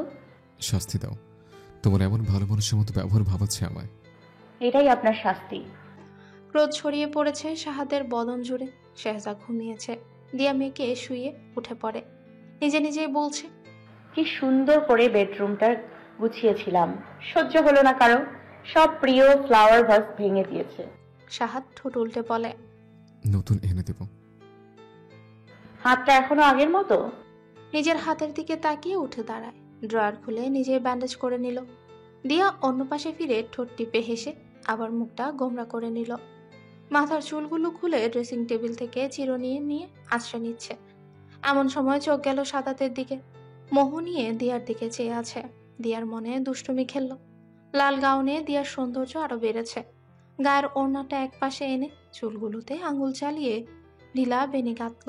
শাহাদের ধ্যান ভাঙানোর জন্য সেই অবস্থায় একদম ওর মুখের কাছে এসে বলল, কি সমস্যা? হকচকিয়ে গেল শাহাদ। আমতা আমতা করে বলল, কিছু না। দিয়ার সামনে থেকে সরে গিয়ে ফোনটা হাতে নিয়ে বেডের এক পাশে বসে আছে। দিয়া আবারও ওড়না ঘুরিয়ে শাহাদের সামনে এসে বলে, খেতে আসুন। শাহাদ নজর সরিয়ে বলে, দূরে যাও, খাবো না। দিয়া ধমকে বলে, কি বললেন? এক্ষুনি খেতে আসুন। শাহাদ দিয়ার আওয়াজে রেগে গিয়ে বলে, অন্য কেউ হলে চোখ উপড়ে ফেলতাম। দিয়াও না দমে উল্টো ধমকে বলে, এখনো সাহস কমেনি? খেতে আসুন, ক্ষুধা পেয়েছে আমার। দমে গেল শাহাদ। তার লজ্জাবতী বউ সামনে এগিয়ে ডান পাশের গালে আলতো করে নরম হাত ছোয়ালো। আমি অপেক্ষা করব, তাড়াতাড়ি আসুন। হতবাক শাহাদ। সর্বনাশা মেয়ে, এই মেয়ে এভাবেই শেষ করবে। রুম থেকে বের হওয়ার আগে দিয়া ওড়না টেনে ঘুমটা দিল। এই সুন্দর চিত্র দেখে ঠোঁটের কোণে হাসি ফোটালো শাহাদের। পর মুহূর্তে মনে পড়ল এই মেয়েটা স্বাভাবিক আচরণ করছে আঘাত বাড়াবে বলে। লিমন আর প্রফেসর দুজনেই রেস্টুরেন্টের টেবিলে বসে আছে। লিমনের দিকে তাকিয়ে উনি বললেন, আমি অবাক হইলাম লিমন, তুমি এভাবে আমাকে কনফিউজ করলে। আমার খুব লজ্জা লেগেছে। শাহাদ সাহেবের কাছে কত ছোট হলাম। আপনাকে তো সত্যি বিয়ে করতে হবে না, এছাড়া শেফালি আপাও সুন্দর। শোনো ছেলে, এমন বিপদে পড়বো ভাবিনি। শেফালি নিঃসন্দেহে সুন্দর, আমার খুব পছন্দ হয়েছে, ইভেন আবিরকেও। কথা সেটা নয়, তাইকে রিজেক্ট করার খারাপ লাগছে। কী সব বাহানা দিলাম, আদৌ সাহায্য চাই বিশ্বাস করবে কি না আল্লাহ জানে। আরে স্যার চিন্তা করবেন না, শেফালি আপাকে বিয়ে দিবে না আমি জানি, তাই ওদিকে চাল চেলেছি। আর ডাক্তার তাহি আমার। আল্লাহ তোমার সহায় হন, পাগল হয়ে গিয়েছো। সাহায্য সাহেব শুনলে কি করবে বুঝতে পারছো? লিমন হতাশ গলায় বলল, আমার কিছু হয়ে গেলে আমার আত্মার জন্য মাগফিরাত কামনা করবেন। দিয়া শেফালির রুমেই বসে আছে। এদের এক এক ভাই বোনের এক এক অবস্থা। শেফালি চুপচাপ বসে আছে মাথা নত করে। দিয়া মুখ খুলে, হয়েছে কি আজ তোমাদের? তোমার ভাই আর তুমি মিলে কি শুরু করেছো? ও ভাবিজান, মাফ করে দাও না আমাকে। শেফালি দিয়ার পায়ের কাছে বসে গেল। দিয়া শেফালিকে সরিয়ে বুকে টেনে বল, আপা, মানুষ অনেক ভুল করে, তার মানে এই নয় যে জনে জনের শাস্তি দিতে হবে। তোমার শাস্তি তুমি পেয়েছো, তো তুমি এমন কেন করছো? তোমার না হয় ভাইজানের মাথা ঠিক নেই, তাই এমন করছে। আমার কেন যেন মনে হচ্ছে ভাইজান খুব রেগে আছে আমার উপর। প্রয়োজন ছাড়া কথাই বলেন না অনেক বছর। শিফা, ছোট ভাইয়া ভুল করলে শাসন করে, ভালো করলে আদর, আর আমার সাথে তো কথাই বলে না, নিজেকে পল লাগিয়ে বাড়ির। দিয়া নিজেও ব্যাপারটা খেয়াল করেছে। সাদ শেফালিকে আদরও করে না, শাসনও করে না। শেষবার মেরেছিলেন ক্রোধ থেকে। শেফালি করে বেরিয়ে আসলো রুম থেকে। রান্নাঘরে পা বাড়াতে শাশুড়ি হেসে বলে, বাবু ঠিক হয়েছে? হতে বাধ্য আম্মু। হয়েছে কি বলা যাবে? আপনি আমারও মা, বলা যাবে না কেন? মাফ চাইছে, আগের ভুলের জন্য মাফ করেছি, এটা নাকি ঠিকঠাক তার মনের মতো হয়নি। সুলতানা হাঁ করেই তাকিয়ে বলেন, মাফ আবার মন পুরো কিভাবে হয়? তবে আমারও প্রশ্ন, এত সহজে মাফ করলে কেন বৌমা? আম্মু আর কত এসব? উনি খারাপ ব্যবহার করেছে, আমি করব এরপর। এসব করতে করতে এক সময় বুড়ো হয়ে যাব, সংসারটা আমার আর করা হবে না। মানুষটা সুস্থ আছে, একটু ভালোবাসা পেতে চাই আমি, স্বাভাবিক পরিবেশ দিতে চাই মেয়েটাকে। এতটুকু বলেই দিয়া শাশুড়িকে সাহায্য করতে লাগলো। সুলতানা কবির অপলক ছেলের বউকে দেখতে লাগলো। মনে মনেই বলল, একটা হিরে পছন্দ করেছে ছেলে, অথচ না বুঝেই কষ্ট দিয়েছিল মেয়েটাকে। শাস্তি পাক, তবে সহনীয়। আল্লাহ যেন দুজনের সম্পর্ক সুন্দর রাখে। ডাইনিং এ খাবার রেখে ফ্রিজের কাছে গেল। আইসক্রিমের বক্সটা দেখে মনে মনে বলল, আমারও ভুল আছে, কখনো ওনার কাছে গিয়ে মাফ চেয়েছি। সবাই বলবে উনি তো সেই সুযোগই দেননি। আমি বলবো সুযোগ দিয়েছেন, আমি বোকা ছিলাম, ভয় পেতাম। হাসপাতালে যাওয়ার আগে বাসায় ডাক্তার চলে এসেছে চেক আপের জন্য। কেউ না বুঝলেও দিয়ে স্পষ্ট বুঝতো। তখন মনে হতো দয়া, হাত জানে ওটাই ছিল না বলা ভালোবাসা। মেডিসিন শেষ হওয়ার আগেই আফিয়া খালা মেডিসিন দিয়ে যেত। রাত বিরাতে যখন এটা সেটা খেতে মন চাইতো, ফ্রিজ খুলে সবই পেত। দিয়া ছাড়া এ বাড়িতে কেউ দই তেমন খায় না, অথচ প্রতিদিন নিত্য নতুন দইয়ের আইটেম ফ্রিজে থাকতো। শেফালির সাথে আজও স্বাভাবিক হতে পারলো না মানুষটা। শেফালির করা প্রতিটি ব্যবহারের বিপরীতে শেফালি পেয়েছে ভাইজানের মনের সাথে ভীষণ দূরত্ব। এটা খুব অসহায়ত্ব ভোগে। সুযোগ সবারই প্রাপ্য। ছোট থেকে শেখানো হয়েছে পাপকে ঘৃণা করো, পাপীকে নয়। সেখানে শাহাদ ইমরোজ মানুষটা তো আপন মানুষ, তার উপর একটুও রাগ নেই। তবে সে যেহেতু শাস্তি পেতে চাচ্ছে, আগ বাড়িয়ে তাকে তাই দেওয়া হবে। এসব ভাবতে ভাবতেই রুমে গিয়ে দেখে মানুষটা ঘুমিয়ে পড়েছে। মন খারাপ করে লাইট নিভি বের হয়ে যাবে বলে পা বাড়াতে গম্ভীর স্বর ভেসে এলো, অদ্ভুত শাস্তি দিচ্ছ বউ, না পারছি নিজেকে বোঝাতে, না পারছি তোমার বুকে আশ্রয় নিতে। দিয়া ঘাড় ঘোরাতে সাদ বেডসাইড ল্যাম্পটা জ্বালিয়ে দিল। সামনে গিয়ে দিয়া সাদের পাশে বসে। মানুষটা কেমন এলোমেলো, নরম তুলতুলে হাতে স্পর্শ করলো চুলগুলো। 5 আঙ্গুলে বিলি কাটছে, আবেশে অস্তমিত নেত্র। এত যত্ন করো না, নিতে পারছি না। প্রতি সেকেন্ডের বিট চেক করো, ভয় পেয়ে যাবে। কি করে করলে এমন আমাকে? তোমার স্বাভাবিক আচরণ আমার আজ অস্বাভাবিক লাগছে। একটু রাগ ছাড়ো শোনা, প্লিজ। দিয়া হেসে বলে, শেফালি আপুর মন ভালো না, আমি আজ রাতটা আপুর কাছে থাকবো, আপনি মেয়েকে দেখে রাখবেন কেমন? না প্লিজ। চার্জ থেকে ফোন খুলে দিয়া সাহাদকে বিস্মিত রেখে ঠোঁটের কোণে হাসি ফুটিয়ে বেরিয়ে গেল। চরম হতভম্ব হয়ে শোয়া থেকে উঠে পড়ে সাহাদ। নিজেকে শান্ত করার একটাই প্রন্থা ছিল দিয়ার কাছাকাছি থাকা, অথচ মেয়েটা বুঝলই না। তখন রুমে সুলতানা কবির ঢুকে ছেলে কেমন উদাসীন হয়ে বসে থাকতে দেখে প্রশ্ন করে, বাবু শরীর খারাপ লাগছে? মায়ের কথায় সম্বিত পেয়ে দুপাশে মাথা নাড়ায়। মাকে বসতে বলে। সুলতানা কবির হেসে বলে, তাহিরের সাথে কথা বললাম, আপাতত বাদ দাও ওদের বিয়ের চিন্তা, মেয়েগুলো যেমন চাইছে তেমন থাকতে দাও। উপর নিচ মাথা চাকালো সাহাদ। কিছু কথা বলে উঠে গেল সুলতানা কবির। মা উঠে যাওয়ার পর সাহাদ আনমনে বিড়বিড় করলো, এই তাহলে শাস্তি? 6 স্পাইডারদের কল কানেক্ট হয়েছে। একসাথে 6 জনের চেহারা ভেসে উঠেছে স্ক্রিনে। সবাই প্রয়োজনীয় ফাইলপত্র নিয়ে বসেছে।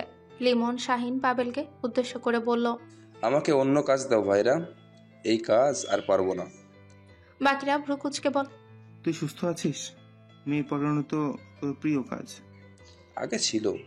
একসাথে সবাই বলে ওঠে, মানে? একজনের প্রতি লয়াল থাকতে চাই। আজ যে সিচুয়েশনে পড়েছি আমি সিনেমাতে দেখেছি, অথচ আজ নিজে ভিকটিম ছিলাম। নায়িকা মোহনার চরিত্রের সমস্যা জানি, তবে এই মহিলা যে এত খারাপ বুঝিনি। আর একটু হলে আমি ভার্জিনিটি হারাতাম। আকস্মিক অট্টহাসিতে ফেটে পড়লো সবাই। লিমন মুখটা ভোতার মতো করে বলে, আসল কথাই আসো রেদওয়ান, জেঠুমনির সাথে মোহনার বিজনেস ছিল। মোহনা মেয়ে পাচার সহ ড্রাগ ডিলিং এর বিজনেস করে। মোস্ট ইন্টারেস্টিং হচ্ছে সেখানে গিয়ে আমার হাম্মাদ মামার সাথে দেখা। আমি যে কারণে গিয়েছি মামাও একই কারণে গিয়েছে। আমি কি মামাকে কলে কন্ট্যাক্ট করব? মামা জানে আমাদের কথা? নোমান জানতে চাইলো, তুই বলেছিস? আরে না, সম্ভবত ভাইজান। আচ্ছা কর কানেক্ট। হাম্মাদ মামা জয়েন হতে সবাই সালাম দিল। উনি কথা না পেঁচিয়ে সরাসরি বলল, আমি একটা গুরুত্বপূর্ণ তথ্য দিচ্ছি।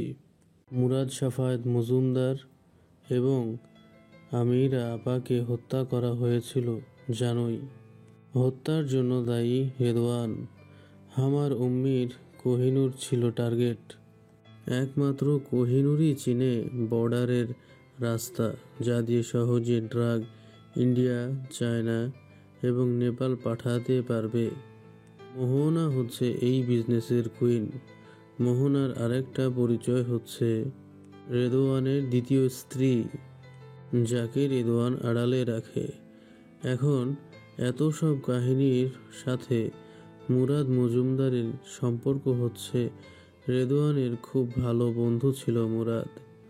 কোহিনূরের বর্ডার চিনে ফেলেছিল, কারণ ওকে বর্ডার পার করেই এই দেশে আনা হয়েছিল আমিরা আপার জন্য। কোহিনূর ট্রেন্ড এবং স্মার্ট ব্রিড। আমিরা এবং হামার উম্মি দিয়ার সব কথাই সে বুঝে। তাই রেদওয়ান পুরো খবর ধামাচাপা দিতে মেরে ফেলেছে আপা এবং মুরাদ ভাইজানকে। কোহিনূর যেহেতু দামি ব্রিড চেয়েছিল নিজেদের কাছে রেখে আরও ব্রিড জন্ম করতে, এই কথা মুরাদ মজুমদার জেনে গিয়েছিল, কারণ তাকে আমি জানিয়েছিলাম। তাই তিনি কোহিনূরকে সবার অগোচরে রেখে দিয়েছিলেন। আমি আসার পর কোহিনূরের মালকিনকে ফেরত দেই। এখনও উম্মি আর কোহিনূর কেউই সেফ না। শাহাদের জন্য পারছে না কিছু করতে রেদওয়ান। পুরোটা সময় সকলে স্তব্ধ ছিল। শাহিনের মনে হলো জীবনটাই বৃথা। এত প্রিয় চাচার এই রূপ। ইনফরমেশন দিয়ে হাম্মাদ বিদায় নিল। হঠাৎই একটা সাসপেনশন কল এসেছে অক্টোপাস নামের আইডি থেকে। সকলে ভয়ে আটকে উঠল। ইয়াজ ভয় পেয়ে বলে, ইয়া আল্লাহ, অল ট্র্যাকড। এখন কল রিসিভ না করলে আমরা বিপদে পড়ব। পাবেল বলল, এভরিওয়ান ওয়ার মাস্ক। সকলে মুখে মাস্ক দিল। ইয়াজ কল রিসিভ করতে অদ্ভুত গা শিহরণ করা গান কাজী নজরুল ইসলামের দুর্গম গিরি কান্তার মরু ভেসে উঠল। মিনিট কয়েকের মধ্যে দৃশ্যমান হলো মাস্ক পরা একজন চেয়ারে বসে আছে। পরনে খুব সাধারণ একটা সাদা হুডি, কালো কালো ছোঁয়া। পেছনের দেয়ালে একটা অক্টোপাসের ছবি। সকলের গলা শুকিয়ে কাট। রোবটের মতো আওয়াজ করলো অক্টোপাসের ওপাশ থেকে। সবাই চুপ। তবে নিশ্চিত অক্টোপাসের নামের মানুষটা কোনো টেকনোলজি ব্যবহার করছে। সে নিজে কথা বলছে না, তার স্ক্রিনে ভেসে উঠেছে সব এক্স অফিসার ও রাজনৈতিক নেতাদের কুকীর্তি। কয়েকটি স্পেশাল খুনের আসামি ডিটেলস স্বয়ংক্রিয়ভাবেই সবার মেইলে চলে যাচ্ছে। সকলে মেইল চেক করতে ব্যস্ত। সব বুঝিয়ে অক্টোপাস জানালো। নোমান মাথা ঝাঁকিয়ে বলল, ওকে চিফ। চিফ শুনে বাকি তিনজন ভয় পেয়ে গেল। তানভীর, লিমন এবং ইয়াজ। অক্টোপাস জানালো। পাবেল উত্তর দিল, সরি চিফ। নোমান প্রশ্ন করলো, চিফ আপনি কি কন্টিনিউ করবেন? সে রোবট স্বরে উত্তর দিল,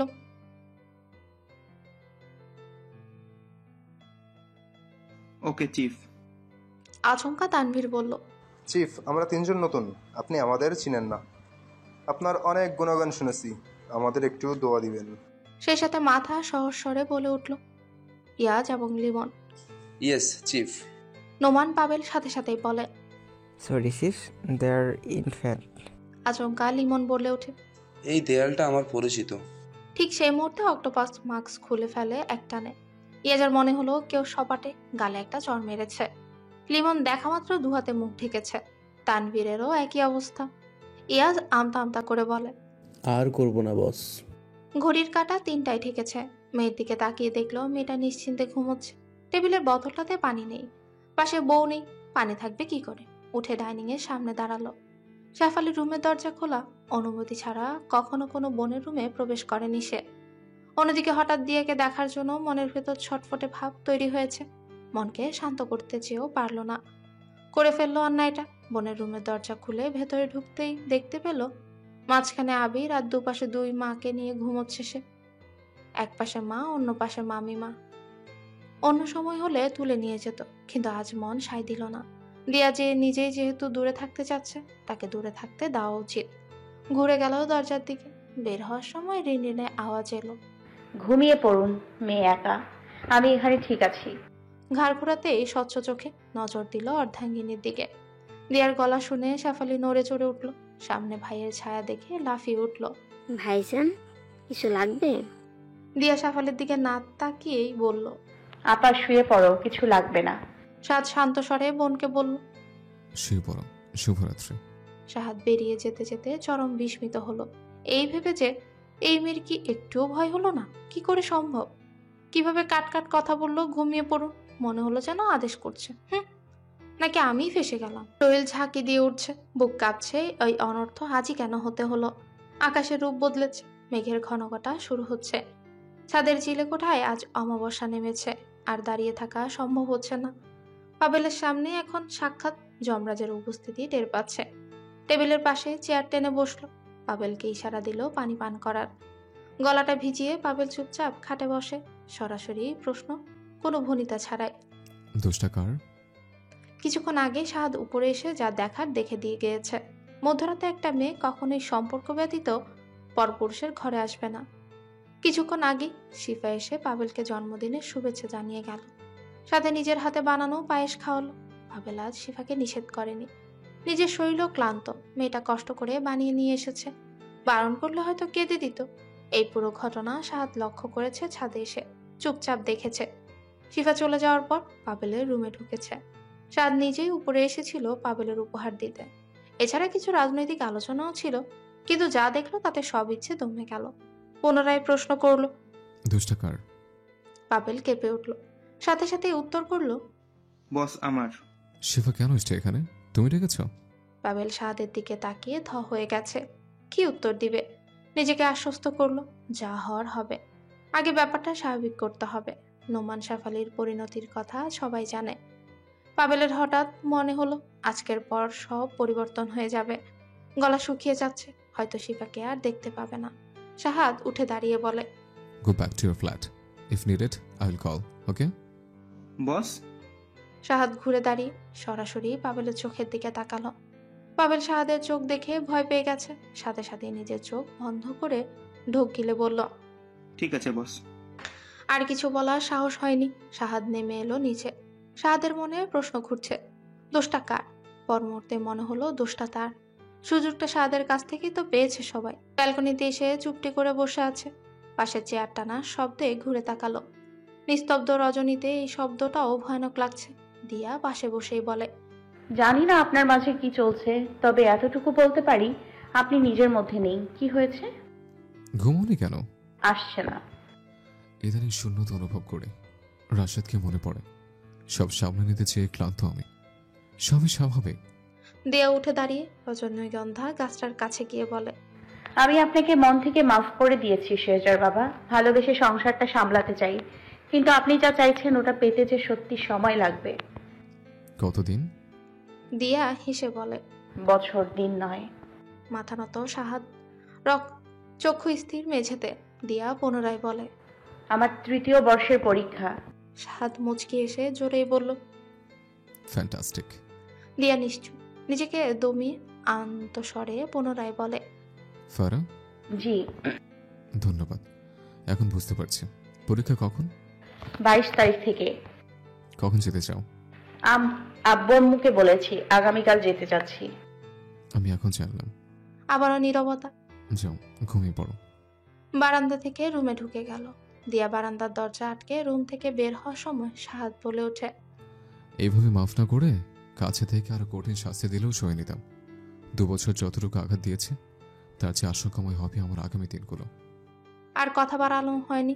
দিয়া রুম থেকে বেরিয়ে গেস্ট রুমে চলে গেল। এই রুমটা তার বড্ড প্রিয়। কষ্টের দিনগুলো সাক্ষী, চোখের পানির সাক্ষী। সংসারটা দিয়া করবে, তবে সব গুছিয়ে। এত ঝামেলার মাঝে নিজেকে গোছানো হয়নি। গত পরশু চাচাজান ফোন দিয়ে জানিয়েছে পরীক্ষার কথা। মজুমদার বাড়ির পরিবেশ আগের তুলনায় স্বাভাবিক। কল্পনা, মঈন এবং তমা চাচি প্রতিটি মানুষ অধীর আগ্রহ তাকে দিয়ে। কল্পনা, মঈন এবং তমা চাচি প্রতিটি মানুষ অধীর আগ্রহে থাকে দিয়ার জন্য। তমা চাচিও এখন দমে গেছে। কল্পনার বিয়ে হয়েছে এক সম্ভ্রান্ত পরিবারে। শাশুড়ির অত্যাচার সইতে না পেরে বাবার বাড়ি থাকে। 6 মাসের একটা মেয়ে আছে। স্বামী বিদেশ থাকে। স্বামীর নির্দেশেই বাবার বাড়ি থাকছে। দূরত্বটা হয়তো পরীক্ষা অবধি সবাই ভেবে নিচ্ছে এই দূরত্ব বেশ সময়ের। এছাড়াও কিছু অসমাপ্ত কাজ রয়ে গেছে যা এতদিন ভুল জেনে এসেছে। মজুমদার বাড়ির দেয়াল জানে সেসব গল্প। বাবা জানের গড়ে তোলা দিয়ার প্রিয় খামার বাড়ির দরজা খুলবে এবার সে। কি আছে সেই বাড়ির প্রাঙ্গণে? সেদিন রাতে বুঝতে পেরেছিল শাহাদ ইমরোজ কিছু একটা লুকোচ্ছে। এমসাফায়ের যে বাবা জানের নাম সে কথা দিয়া জানে। হঠাৎ বুকের ভেতরটা কেঁপে উঠল। একা শাহাদকে রেখে যাবে? মনি যদি পুনরায় কুদৃষ্টি দেয়? নিজেকে আশ্বস্ত করে ভাবল, তবে তাই হবে দিয়ার ভবিতব্য। মনে প্রাণে বিশ্বাস করে আল্লাহ যা করেন সব ভালোর করেন। সকালটা বিষণ্ণ। সারা রাত গগন কাঁপিয়ে বজ্রপাত, মুষলধারে বৃষ্টি, মাটিতে সুধা গন্ধ। আজ নাস্তার টেবিল শান্ত, টুকটাক চামচের আওয়াজ। সেজা লেপ্টে আছে বাবার বুকে, একটু করে মেয়েকে খাইয়ে দিচ্ছে। রায়হান সাহেব এর মাঝে দিয়াকে জিজ্ঞেস করে, বৌমা, পরীক্ষা শেষ কবে? দিয়া আবিরকে খাওয়াতে খাওয়াতে উত্তর দিল, আবু ভাইবা সহ শেষ হতে 2 মাস লাগতে পারে। আচ্ছা, শেফালিকে নিয়ে যাবে সাথে। ওখানে মঙ্গলবার তোমার ভাবিকে একা সামলাতে পারবে। সমস্যা নেই, কল্পনা আপু আছে। এছাড়া ওই বাড়িতে তো কাজ গোছানোর অনেক মানুষ আছে। শেফালি আপু বেড়াতে চাইলে যেতে পারে, কিন্তু আবিরের যে স্কুল আছে।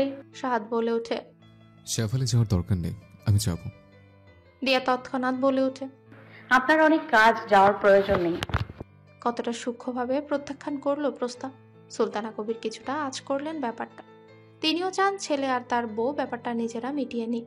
তাই রায়হান সাহেব কথা বলার আগে নিজে বলে ওঠেন, বাবু, তুমি গেলে বৌমার পড়া হবে না। এখানে থেকে সারা বছর পড়তে পারে না। আমার দাদুপাকে সামলানোর জন্য তমা ভাবি কল্পনা আছে। আদরে আদরে থাকবে ওরা। প্রয়োজন হলে আমি যাব, তোমার যাওয়ার প্রয়োজন নেই। সাদ মায়ের চোখের ভাষায় স্পষ্ট বুঝতে পেরেছে। এই চোখের ভাষায় বলে দিচ্ছে আজ মা দিয়াকে সাপোর্ট করছে। সাদ মাথা নেড়ে সম্মতি দিয়ে চুপচাপ খেয়ে যাচ্ছে। শিফা প্রশ্ন করলো, ভাবি যান কখন বের হবেন? এই তো কিছুক্ষণ পর। এবার সবাই টুকটাক কথা বলছে। এর মাঝে সাহাদ বলল, ফারা, বিকেলে যাও, আমি মিটিংটা শেষ করে আসি। সমস্যা নেই, চাচা যান আসছে গাড়িতে, চলে যেতে পারবো আমি। আপনি চিন্তা করবেন না প্লিজ। সাদ আর কথা না বাড়িয়ে উঠে দাঁড়ায় মেয়েকে নিয়ে। দরজার সামনে এগিয়ে গেল। মেয়েকে আদর করে বুকের সাথে চেপে ধরে দিয়ার দিকে তাকিয়ে বলে, তুমি নিজেও জানো না ফারা, কি ছিনিয়ে নিয়ে যাচ্ছ আমার কাছ থেকে। এমনভাবে দ্বিধায় ফেললে ওই বাড়িতে আমি যেতে পারবো না। সুস্থ মস্তিষ্কে দেয়াল তুলে দিলে। আপনাকে তো আমি যেতে বারণ করিনি। যে দেয়াল তুলেছ আমার কাছে, ভাঙার অস্ত্র নেই। মেয়েকে কোলে নিয়ে বেরিয়ে যাবে এমন সময় শিফা ছাদ থেকে নামছে, মুখ কালো করে, বিষণ্ণতা ছাপ মুখ জুড়ে। সাহাদ গলা ভারী করে বলল, এমন কি কাছে ছাদে গিয়েছ? ভয় পেয়ে গিয়েছে সাহাদকে দেখে, ভীত ভাব নিয়ে উত্তর দিল, না মানে ভাইজান এমনি। যাও পড়তে বসো।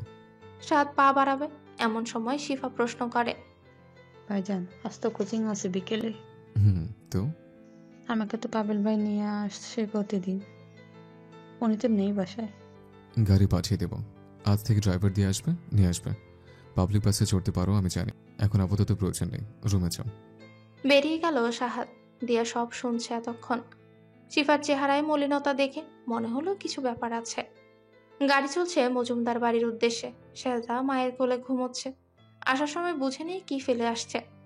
দিয়াদের গাড়ি বেরিয়েছে 11:30টার দিকে।